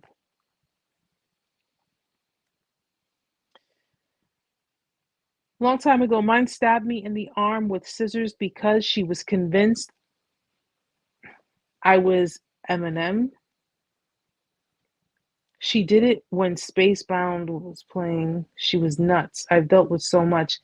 You have to be very, very careful, especially as men, especially, be very careful with these females. Listen, you know, and, listen, a beautiful woman can get away with murder, okay? A beautiful woman can get away. Will they? That's not necessarily the case, but they can. Okay. Women, a lot of you have a lot of wolves in sheep's clothing who will fall under that narrative. They will rock with the narrative of women are weak. We're weak. And I think what people don't understand is that we may be, as far as strength, physical strength is concerned, we may be a bit, yes, inferior to men as far as physical strength is concerned. But as far as mental, you have a lot of women who know how to abuse and use, whether it be a system, the system, your system. Okay? They know how to get around things like that. The Jezebel spirit is not just a woman's spirit, okay? And it can, it attaches to women, but it attaches to men too. Okay. Women are they're very meticulous. They could be very callous. They could be very cold hearted. And the way they do things, especially if they want to shame you, or if they want to emasculate you, or if they want to make you feel like you are less of a man, the way they do it is so heartless and so brutal and so shameful. And the fact that, and I think one of the reasons why, and listen, this is my opinion. I'm not stating this as an actual fact, but a lot of women get more attention online. They get more attention in the media. They get more attention. That's why they use women. People use a lot of women to sell their products. They use women as influencers. They do, which by the way, I'm not a social media influencer, just so people understand, because I do curse and I do tell people to go fuck themselves. So let's just be perfectly clear about that, okay? Love you all, but I'm just being honest with you, okay? But they know how to, you know, that's why a lot of companies, a lot of places, they utilize women to attract, they utilize women to lure, all right? To lure, whether it be other women or men, they can utilize a woman to do these things. And with women, listen, it's it's horrible. It's horrible and it's detrimental, but it's a lot easier to claim domestic violence, even though there is no form of domestic violence going on. There's a lot of, it's a lot easier to claim, the R word, even though that never happened. Women are very meticulous, they're very callous, and they will and they can, not all of them, but a narcissistic female can destroy a life.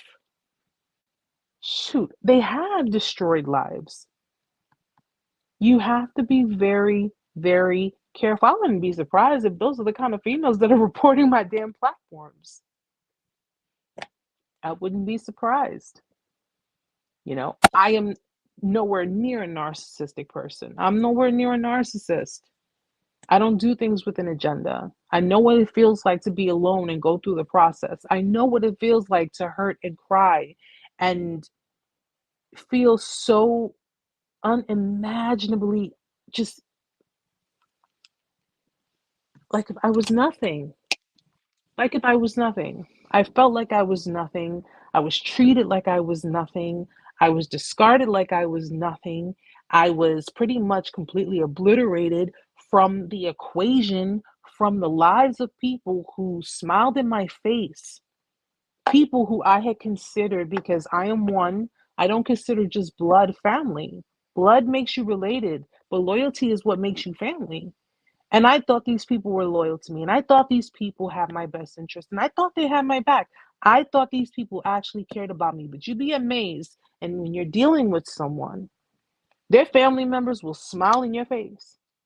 They will smile in your face and say, hey, welcome, fam. You're part of the family. They will smile in your face. And I'm going to tell you guys right now, especially those who are still in contact with family members of their narcissistic exes or what have you, you are disposable. Mhm. You are disposable. That dysfunctional family, which we all come from families that have dysfunction, I'm well aware of that. But if you're dealing with someone who is of a narcissistic nature, their family members don't give two fucks about you. They don't. And if you are in contact with these people, I strongly suggest you watch your back, because as much as you may think, well, my ex did it to me, but their family, I don't have any issues with them. Sweetheart, they don't have any issues with you either. But you got to remember that your narcissistic ex, that shit came from somewhere. And it did not start with you. It did not start with you. And considering the fact that they're still walking around, talking this way, thinking this way, acting this way, being this way, you better rest assured that their family members are enabling that shit. They are enabling And if that. they're not in contact with them, that they're knowing your business, because they're still talking to their family. I don't give a damn. I do not give a damn if any of my ex's family members come to me and say, listen, Erica, I don't have any issues with you. I still think you're cool. Maybe we could still be friends. You better get the fuck out of my face. I don't rock with hypocrites. I don't do hypocrites. I don't do two faces. I don't do you sitting here seeing all this nonsense. You sitting here, but because you don't want this person to lash out on you, because you don't want this person to be narcissistically abusive towards you, you were willing to sit there and allow this shit to happen to me. And then on top of it, you sit there and see this person's patterns. You've seen this person's behaviors. You've seen how they have gone through relationship after relationship, or gone through all kinds of toxic BS. And they had the audacity to sit here and tell you, well, Erica was the toxic one. And you know for a fact that that was not the case. You still decide, well, this is our family. Their loyalty is to themselves. It is not to you. And I want you to understand that. Their loyalty is to themselves, not to you. And I don't care if there was a black sheep in the family. I don't care if there was someone who was just so cool with you. Listen, man, listen. I'm not going to get into the whole details of my own situation. But if you want to know a little more about it, you can go to my YouTube channel. My stuff is on there. I did not hide anything. The only thing I've omitted was the nature of the conversations that me and this person have had because they share a child with someone else. And with regards to what I was informed, because at the end of the day, children have nothing to do with what we deal with. And I will not expose that child to things, to things that they don't need to be exposed to. But you can go ahead and check out my YouTube channel. You can go ahead and listen in on what I had gone through. You can go ahead and see from my point of view, because I know what you guys have been through. We have a question from Miss Tenacious. Mm-hmm. Can you talk about how narcs and codependents share traits like abandon issues, manipulation, and trying to hold on to supply and partners?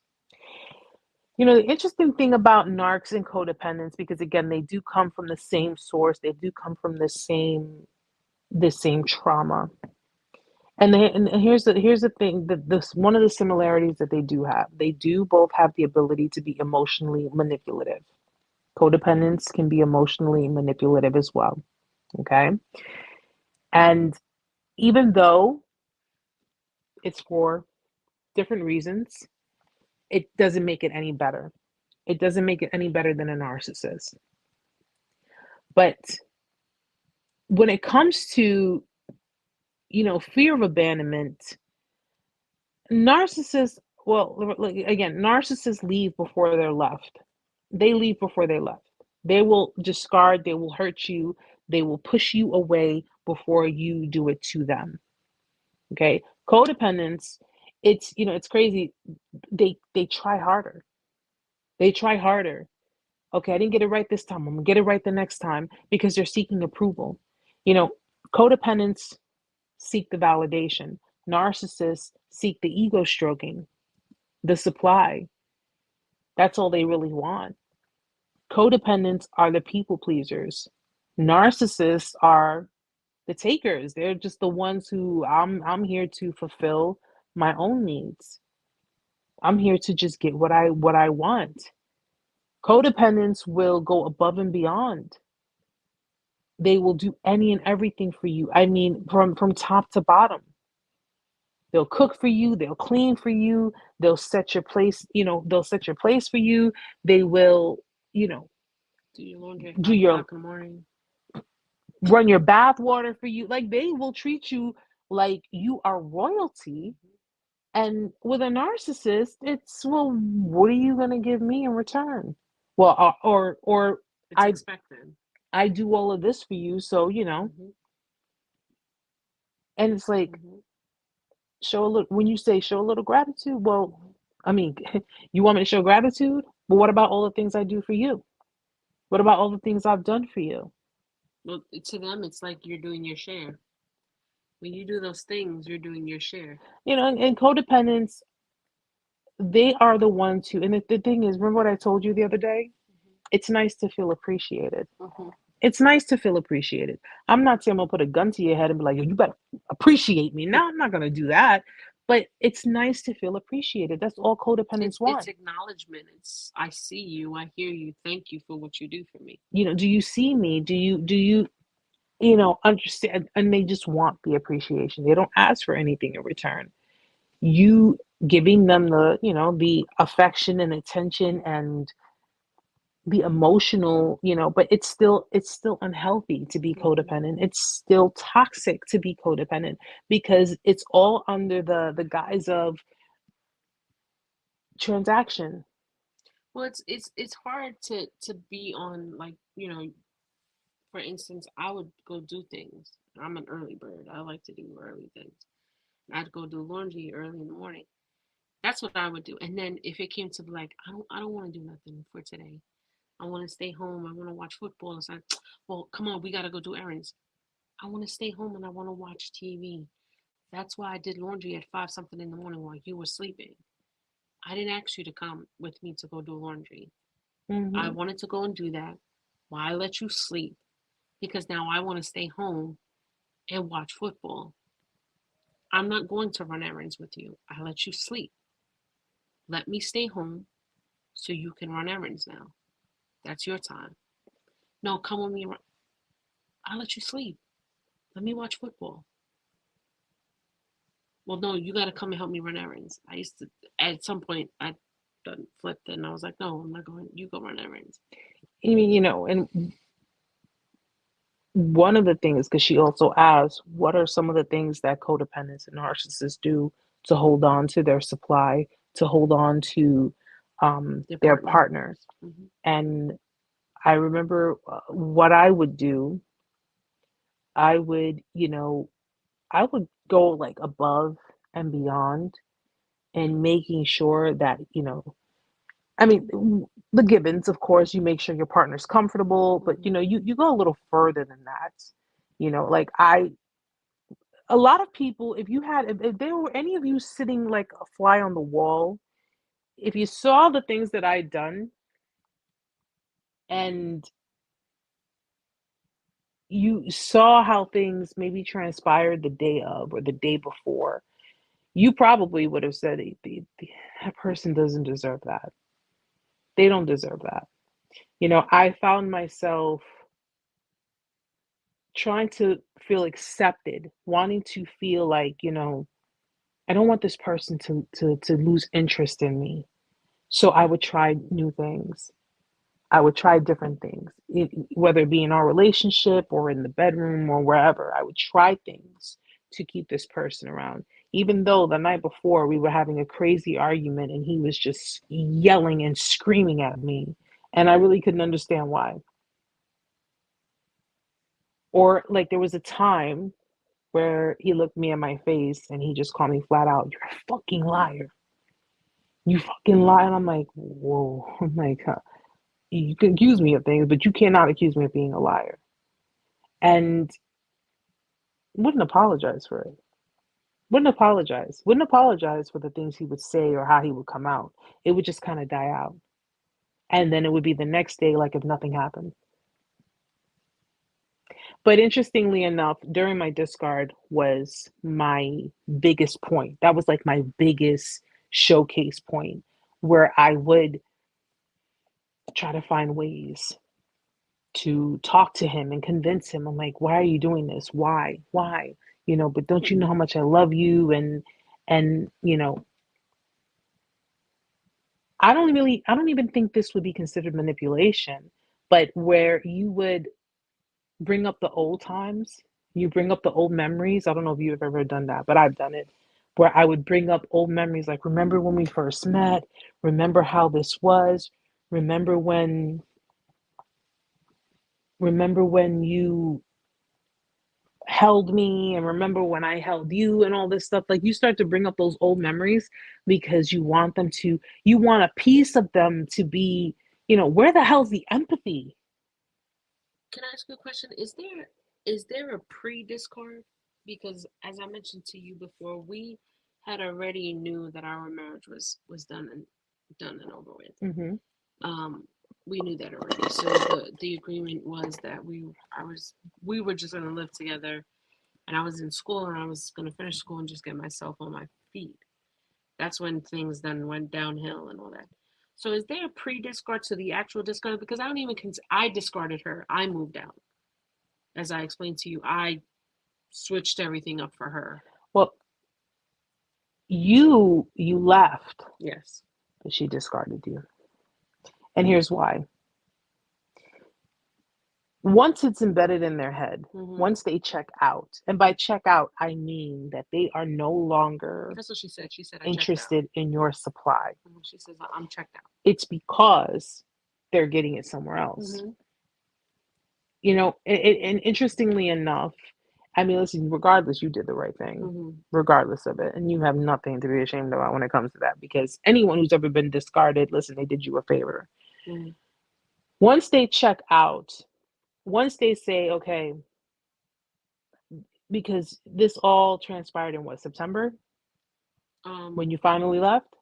Yeah, September, yeah. So, it could have, the pre-discard could have been in her mind in January of that year. I think and it was just way before that. It could have been. I mean, I'm just as an example.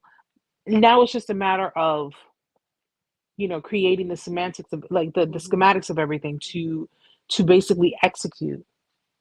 When they are in the stage of, I am no longer interested in this, I no longer want to be a part of this, this is no longer fun for me, this is no longer giving me excitement. And not to say that you're not exciting, you're exciting in your own way, but it's no longer exciting for her. It's no longer fueling her. It's no longer giving her what she wants. In her mind, she has every right to say, well, you know what? Instead of being, oh, my dad's here, guys. Hi, Dad. Instead of being connected and saying, you know what, look, why don't we just, it's not working anymore, whatever the case may be. None of this, oh, let's be friends. Not because, listen, when they tell you, oh, well, listen, let's be friends. No. That's the shit that got me into this mess in the first place. Think about it, because it's exactly what happened. They want to keep you strung along. They want to keep you sitting, they want to keep that connection with you so they can always find their way back when what they discard you for is no longer fitting for them. Because it's a lot easier to fiddle around and play and toy with the person that I've dealt with for so many years. I managed to, hurt, and they still let me in because they have a good heart. It's a lot easier to do it that way than to have to start all over again with someone new. But if they're forced to, they will. So when she checked out, she already drew up in her mind. Have a good night, Stella. Sweet dreams. She drew up in her mind what she wanted, what she was going to do, and how she was going to do it. And it was just a matter of executing it. But she wanted to keep you around simply because, what if that fails? What if I don't lock in that new person? What if that isn't, they test the waters with other people. Mm-hmm. They test the waters with external people because they got to know what the lifestyles of these people are. What kind of job does this person have? Because if I give up my marriage, if I give up my Well, that's what all stability, those dates were for. right? Because she's testing the waters to see who is going The to take. exception is that I had the asshole coming back and telling me what the hell them dates were. Well, but at the end, it's you listen. But you got clarity. Mm-hmm. You have a lot of people who didn't get their clarity. Yeah. You know what I'm saying? And I being one of them. But at the end, it's like, again, we learn that doesn't matter why. She did what she did because in the end, listen, I'm giving up my stability. I'm giving up the marriage. I'm giving up the attention. I'm giving up, the love, everything. And it's a crazy thing. And this is what I always say. Narcissistic people do make permanent decisions based on temporary emotions. And emotions, guys, people, listen, they're not emotional people, but jealousy, anger, fear, okay, hatred, those are all emotions. Mm-hmm. They are the types of people to make these decisions thinking that, oh well, what I found, the grass is green on the other side. What I found is better, and it'll do better for me, it'll do more for me. Mm-hmm. I found they shit on people for opportunity. It's opportunity. It has nothing to do with the person. Right. It's just all opportunity. So benefits them. I have the opportunity to have someone who makes more money and they can take care of my, my high maintenance lifestyle. I have the opportunity to shit on someone for someone else with, give me better sex, whatever it is. But they do it so that way. They do it because it shows them, this is their mind. It shows them that they're desired. It shows them that they still got it. It shows them that they can still pull in, possibly get away with certain things. That's what it shows them. Mm-hmm. But when it happened, it was because, she checked out and that she was like, okay, it's no longer fun for me. It's just not exciting for me and I'm done. And they move on to the next thing. But little did she know, you had the balls to do what you did. Mm-hmm. You informed the person that she was planning on replacing you with Mm-hmm. and told them, listen, she's married, she's been talking to you, she's been home with me, living with me, blah, blah, blah, whatever the case, and boom. And after you tore that up, you left. And something, no doubt in my mind, she would have used that person to pay her rent, to pay her bills, to pay for everything. For sure. Even if she didn't like him, even if she wasn't attracted to him, right. Even if she, whatever, she would have used that person. Yeah, for sure. Just like she's using the person that she's with now. Mm-hmm. And something, that's for them to find out. Let them find that out on their own because, she's no longer your headache. Mm-hmm. Okay? You feel bad for her? Send her a pack of Advil. That's all you can do. That's all you can do. Okay? I don't feel bad for nobody anymore. I really don't. I don't feel bad. New supply, I do not feel bad. And let me tell you something, guys. I used to be that. Mm-hmm. I used to be that new supply. That new supply that was like, oh yeah, this person loves me. You're just jealous. And I was a pendeja. I was a stupid ass. Okay? I was one of those. But we were probably on no supply because we didn't know we didn't know the No, stuff yeah. that they were telling us because that could have Absolutely. been the shit they were telling us about their ex. Absolutely. I was there. You were there. A lot of us were there.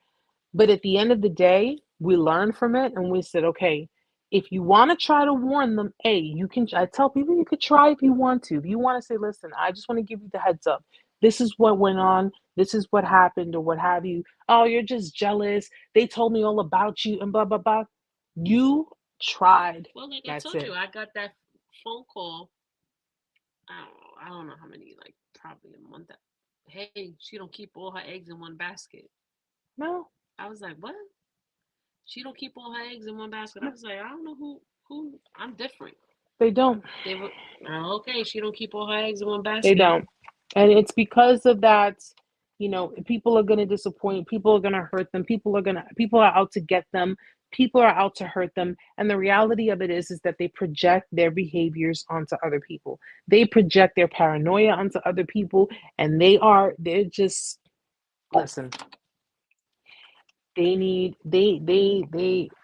God. They need God and they need God badly.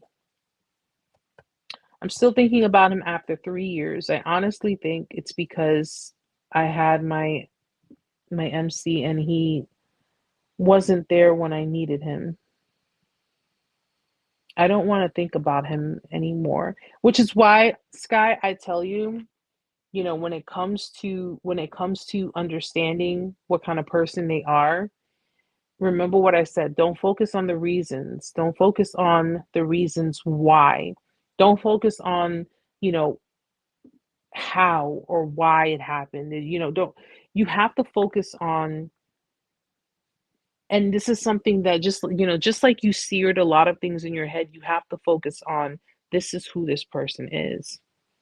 This is how they reacted towards a very serious situation. Okay. When they say, when you're going through bad times will reveal your true friends. Bad times will reveal the people in your life who claim to love you, who claim to be a part of your life. This is the same situation. It's gonna happen, but at the same time, it's a part of your life that was the best part of you. Because you made that memory. Right. You made it. You so made. at the same time, it's not a bad thing to think about him. Yeah. I mean, it's 4 years since I left. I still not that I'm like thinking about her, but it happens. It happens. It does. People, they come up. They do come up. You can't make that time disappear.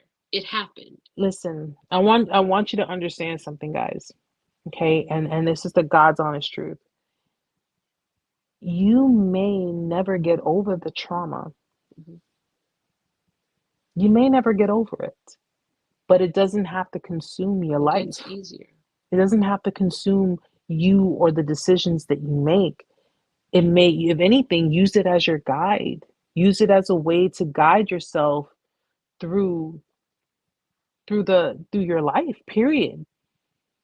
Thinking about the person doesn't mean that you're still in love with them. Mm-hmm.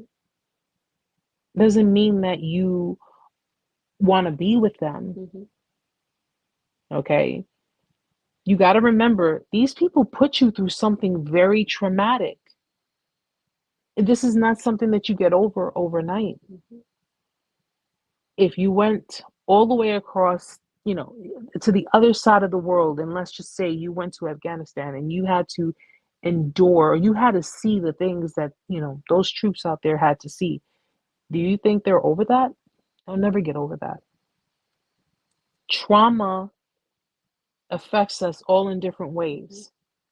But if you're thinking about the person, it's more than likely not for the reason you think. You know, we feel some kind of way. Yeah, hell, I would. After going through what you went through and seeing how this person responds to a serious situation with you, I would still be thinking about it too, because it's pretty fucked up. But it has nothing to do with the idea or the thoughts that you are, because the person you fell in love with, the person that you thought they were, that was not who they are. That was not who they are. Now, you can always care about the person that you thought they were. You can always love the person that you thought they were. You didn't make that person up in your mind. That person was in front of you. But this is simply because of the goodness of yourself that you projected onto that person. And if you find yourself going back to the good memories that you have created, because remember, as much as they played this off for you, you're the one who had the genuine heart. You're the one who created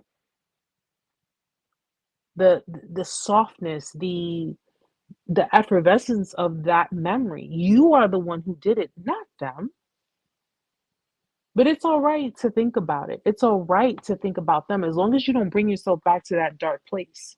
As long as you're not sitting there saying, oh my gosh, what am I going to do? How am I going to get over it? How am I going to? No, no, because I'm going to tell you, you weren't this way before you met them.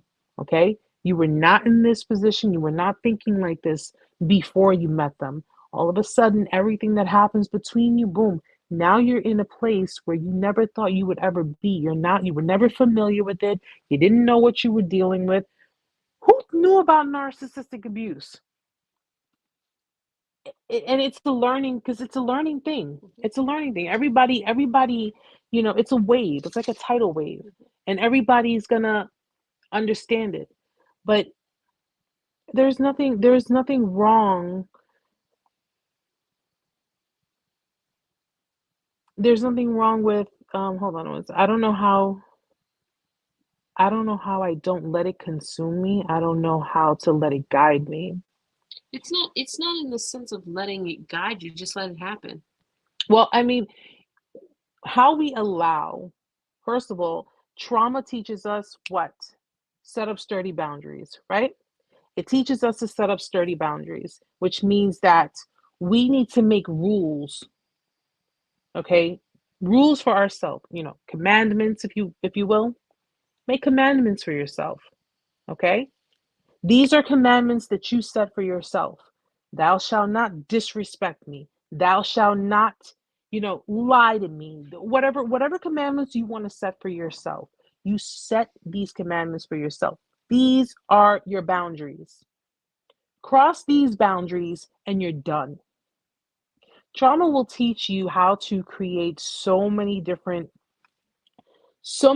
things in your life that you never thought that you would be able to have, simply because my traumatic experiences, throughout my life, my codependency, I didn't have a backbone, I didn't have boundaries. And I let everybody disrespect me. And I let people walk all over me. And I let people talk to me however way they wanted. And I let people treat me like a doormat.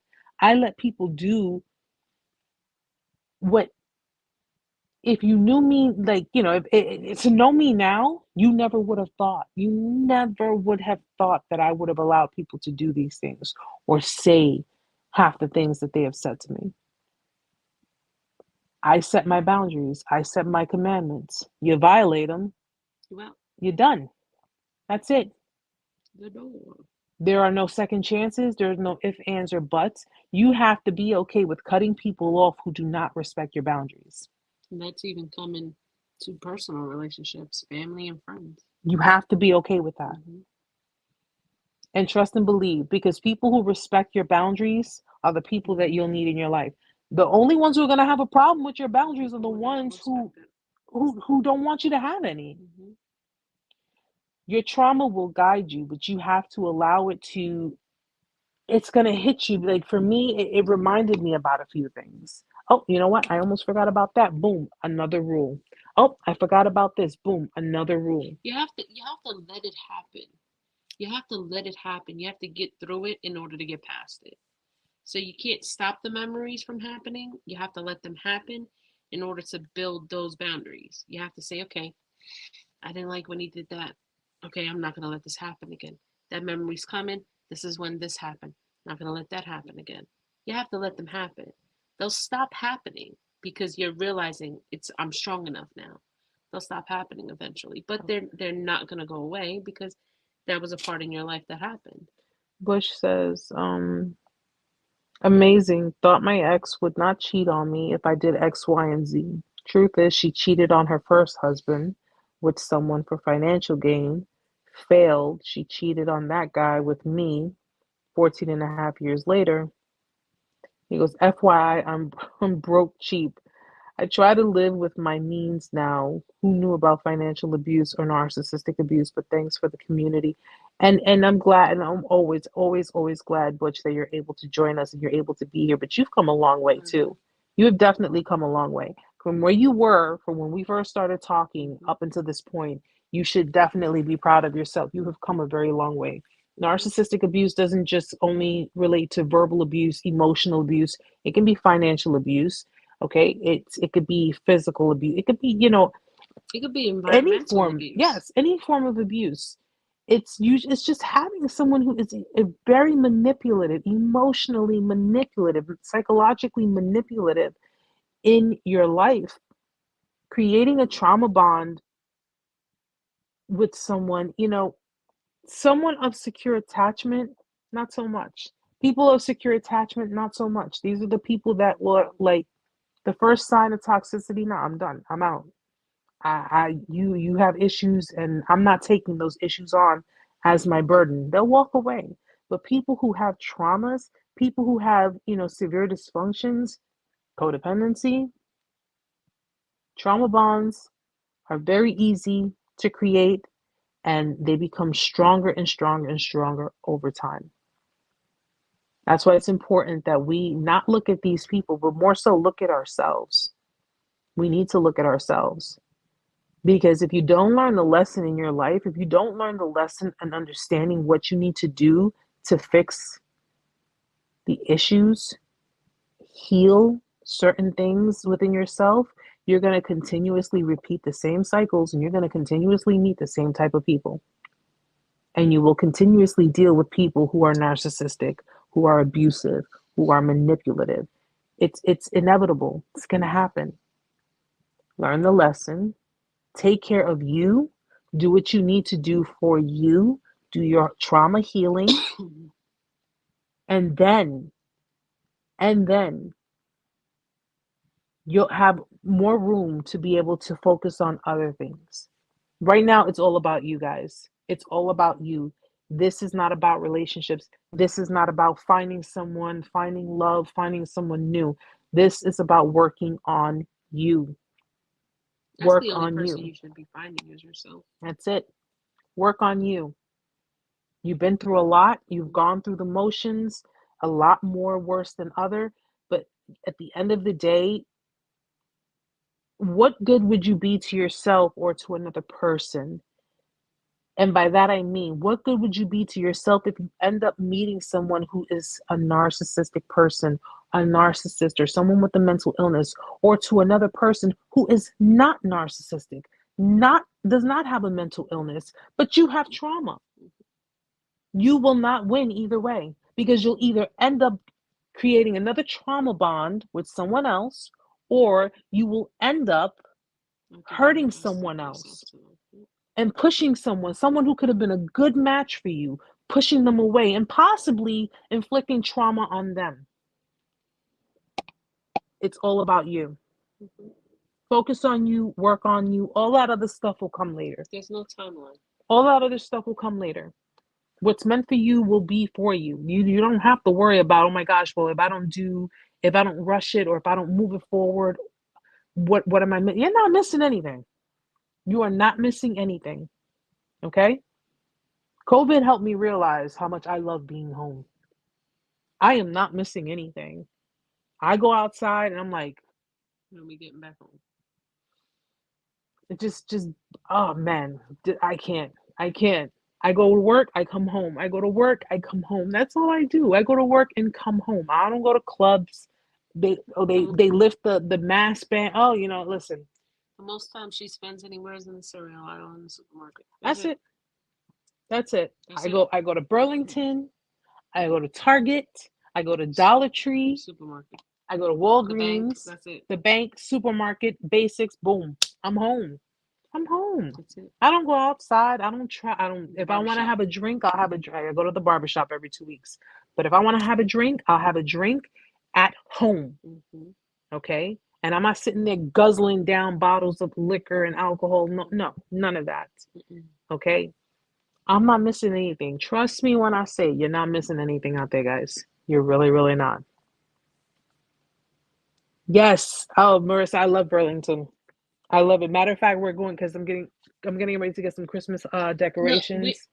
No. Yes, I will be getting some Christmas decorations. So, and then when I put everything up, I'll show you guys around. Butch, help me out, man. Help me out. She's already coming with the Christmas stuff. It's not even December yet. She was singing Christmas songs. I think I picked up some narcissistic traits from my ex, and I'm glad that I can say that I need help, and I'm getting help for it, because I don't want to be like him and hurt others. Well, we all have a case. We can all be narcissistic, but I think it's probably more so PTSD. That's what I think. I think it's probably more so PTSD, which resemble narcissistic traits, by the way. So PTSD, if you look up like the different signs of PTSD and signs of narcissistic, it's very similar. Paranoia, detachment, You're just basically on edge. It's just a lot of it. I think that's more so what it is, because we can all be narcissistic in our own ways. We can all carry narcissistic traits, but I think more so after enduring such trauma, it more than likely is probably veering more towards PTSD.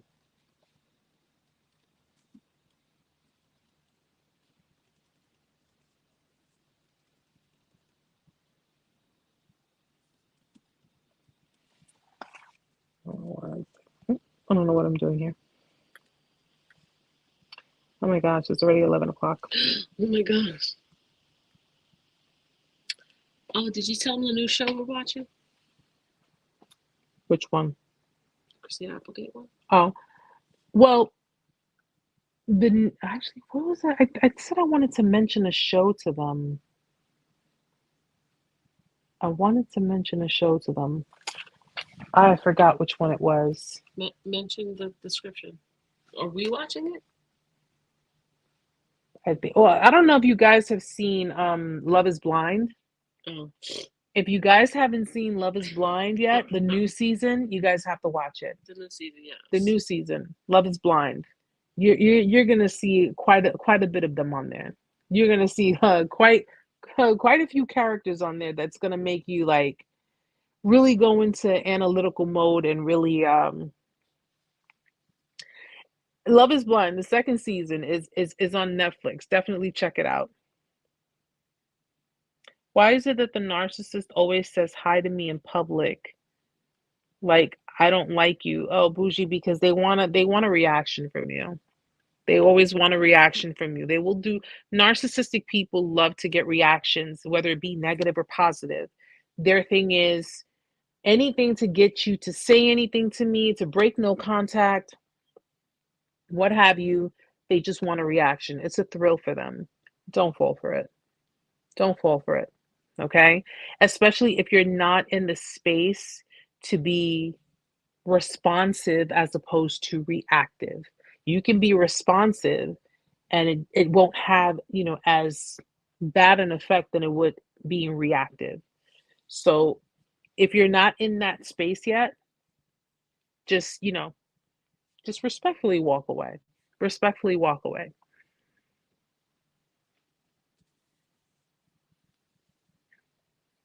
Ain't that the truth? Love sure is blind, but divorce is a real eye opener. I've been married before. I remember when Amanda went through her divorce. Going through her divorce was something that, you know, and you went in confidently though. I give you, because you did. You went in very confident. She was like, I was "Yeah." annoyed. I was like, "Can't wait to get this done. I want to get this over." But when it came to that point of the finality, that it was like it was final, it was being finalized, and I remember I told you, I said, if you want to cry, cry it out. If whatever you're feeling, you have every right to feel. Because, at the end of the day, you went through what you went through, but you spent 10 years of your life with this person. So it's not something that you could just close the book and be like, okay, good, I'm done.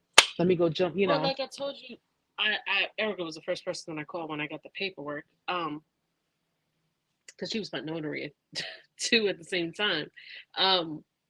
When I got the paperwork, like a relief, such weight taken off my shoulder. Because it was like everything I had gone through. It was like when a dam is released, everything just flowed out because I didn't have to worry no more. I didn't have to be like, what am I going to do? What am I going to say? I have to speak to her because I did have to have contact with her. My no contact was limited because I did have to have contact with her to talk about paperwork. And, we had an agreement about the financial part of it. So I did have to have contact with her. It was very limited. But that was I don't have to talk to her no more. I don't have to see her anymore. That was I'm done. I'm done. Like, there's no coming back. There's no reason to speak to her. It was just like, my job is done. I can let go. It was how Erica says a death. It was exactly what that was. It was like a death. I wasn't sad. I was just like, I'm done. I don't have to deal with it anymore. So that's what, when she was like, you can cry, you can, And I did for a little bit, but then I'm like, all right, I'm done. I'm putting these papers away. I'm not gonna have to look at them no more unless I'm like moving and I have to, look to see what I have. But when I looked at them is when I moved. I got divorced a year and a half ago. I looked at them when I got them, and I looked at them when I moved, and that was it. I'll probably look at them when I move again, but it's nothing that I think about. It's just something that happened. I always knew you had it, so I always knew you were going to be good and you were going to be straight because regardless, I told her I would always be there for her. So, by the way, guys, I noticed I was looking in the camera What? and it looked like a lot of you know that I'm going to just tell you flat out, okay? Because a lot of you may not know. When you blind? I'm blind in one eye. All right. We two blind I people am blind here. in one eye. So sometimes my right eye has a mind of its own and it kind of like around the room. Just so you know, that? okay? What? Yeah, I was looking at the camera and I'm like, oh shit, I'm like, one is going over here and this one's over here. So I'm like, I was like, pay attention. and Because yeah, I'm squinting. it is what it is. I've come to learn to accept it. A lot of my followers and my my Narc Survival family already knows, and for those who are in YouTube and Facebook, new followers and stuff, yeah, I'm okay with it. I'm fine with it. I can control it when I need to control it, but there are some times where it has a mind of its own and just, but it's to scan the room for, stuff that don't belong here. I was like, it's like going this way, that way, and the other eye is just like straight. Enough trauma for the day. It's your hair. That scared the crap out of me. Good. You had your scare for this evening. Oh man, guys. Thank you so very much for being here. Amanda, thank you for joining me tonight. I'm probably gonna have her back on next week. No, I don't know. I just decided to show face. It's been a while, and just to show that I'm not sleeping. Okay, Sky, I don't sleep. Just that one time. I'll probably have her on. Maybe I might also have her on TikTok. We'll see. I don't sleep. That was just that one time I was really tired from work. I fell asleep, but I don't sleep. But thank you so much, guys, just for being here tonight. Anyone who's new to the channel, anyone who's new to the platforms, thank you so much. Just please continue to support the channel and support the Time for you to go. It is time. Time to check out. It is time. And Facebook's trying to take me down. I don't know why. But I mean, hey, it's that whole, I don't know. I don't know if people, I try to tell people to stay away from violence and anger and all that stuff, but apparently Facebook is trying to say that I'm encouraging people, but I'm not. Sky, we're probably gonna buy Christmas decorations next weekend. Oh, so it's gonna be so cute, trust me. And I'm gonna go live, and what I will do is I will take the camera and I will put it all around the apartment so you guys can see it. Thank you, Miss Tenacious. Yeah, she's gonna be here next week, so I'll have her with me because I also have her monitoring my Facebook account just to make sure everything's good on that end too. So we'll have you as a regular. I'm here all the time. I don't show face. She's shy. I like staying in the background. And Amanda, thank you so much for talking about it because listen, we talk about it all the time. We talk about it, but it's important because we have a lot of new people that just need to read your book. That's where it gets into more details. Yes, guys, I'm still working on the books. I'm still working on my paintings. I have been dealing with with No. You need to tell them how well you're doing in school. Yes, in school I was nominated to be a student all-star. Yeah. I have passed. I have pretty much an A average in my, and I'm just getting ready for my finals. That's my key thing is getting ready for my finals. Sky, actually, I do want to do some Christmas paintings. I do want to try some Christmas paintings. So I definitely want to, I want to dabble with it. You Bob Ross it up. Yeah. Do some holiday, maybe forest, green trees, snow and stuff like that. So I'll definitely, keep you guys posted on that.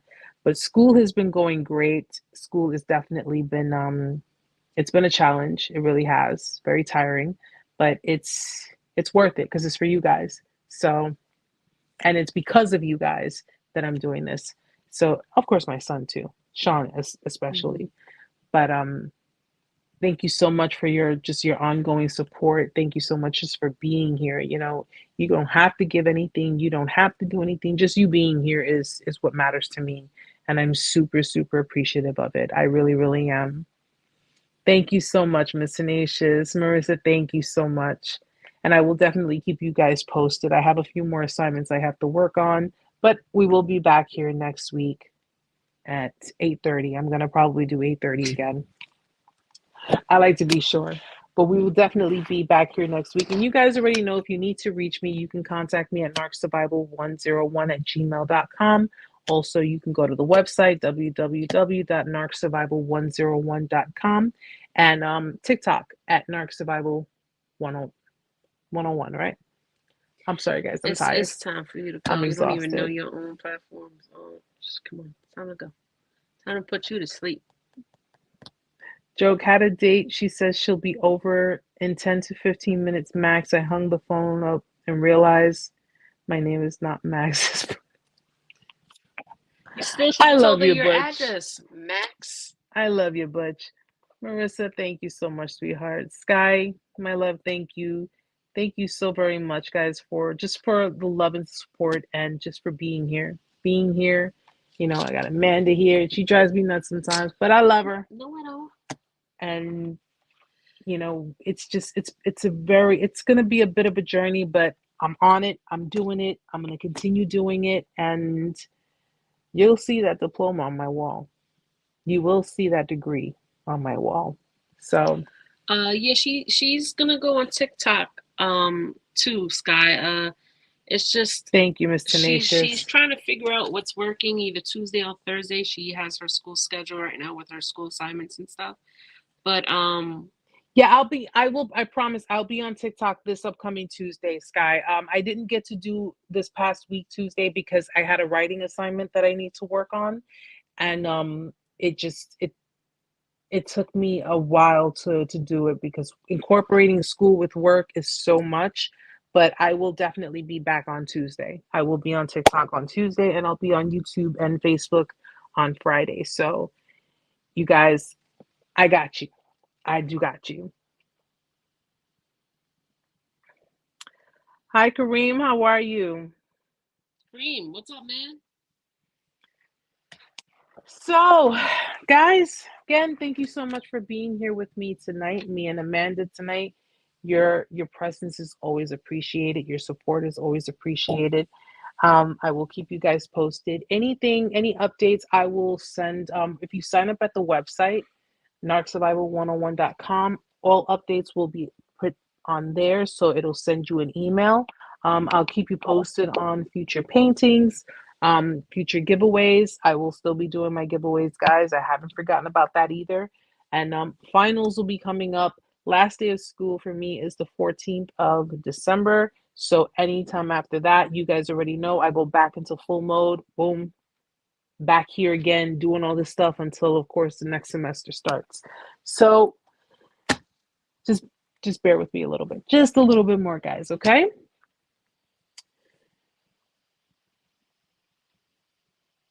Yes, no, I'll be back, Sky. I promise you. I will. So you'll definitely see me on Tuesday if you're there. All right, so guys, I hope you all have a beautiful night, a wonderful weekend. Okay, you stay safe, stay blessed, stay highly favored as you are. And I'm sure I'll speak to a few of you on Tuesday on TikTok. And if not, then I hopefully will see you next week here, same time, same place, Friday, 8 p.m., 8:30 p.m., actually, Eastern Standard Time. My loves, have a beautiful night. Blessings, peace, God's protection, all that good stuff. You guys already know how it goes. I'm exhausted. I'm about to just crash, and I'll probably be a pain in the behind to her for a little bit. Have a beautiful night, guys. I love you all, and I will see you next week. Good night, guys. What the?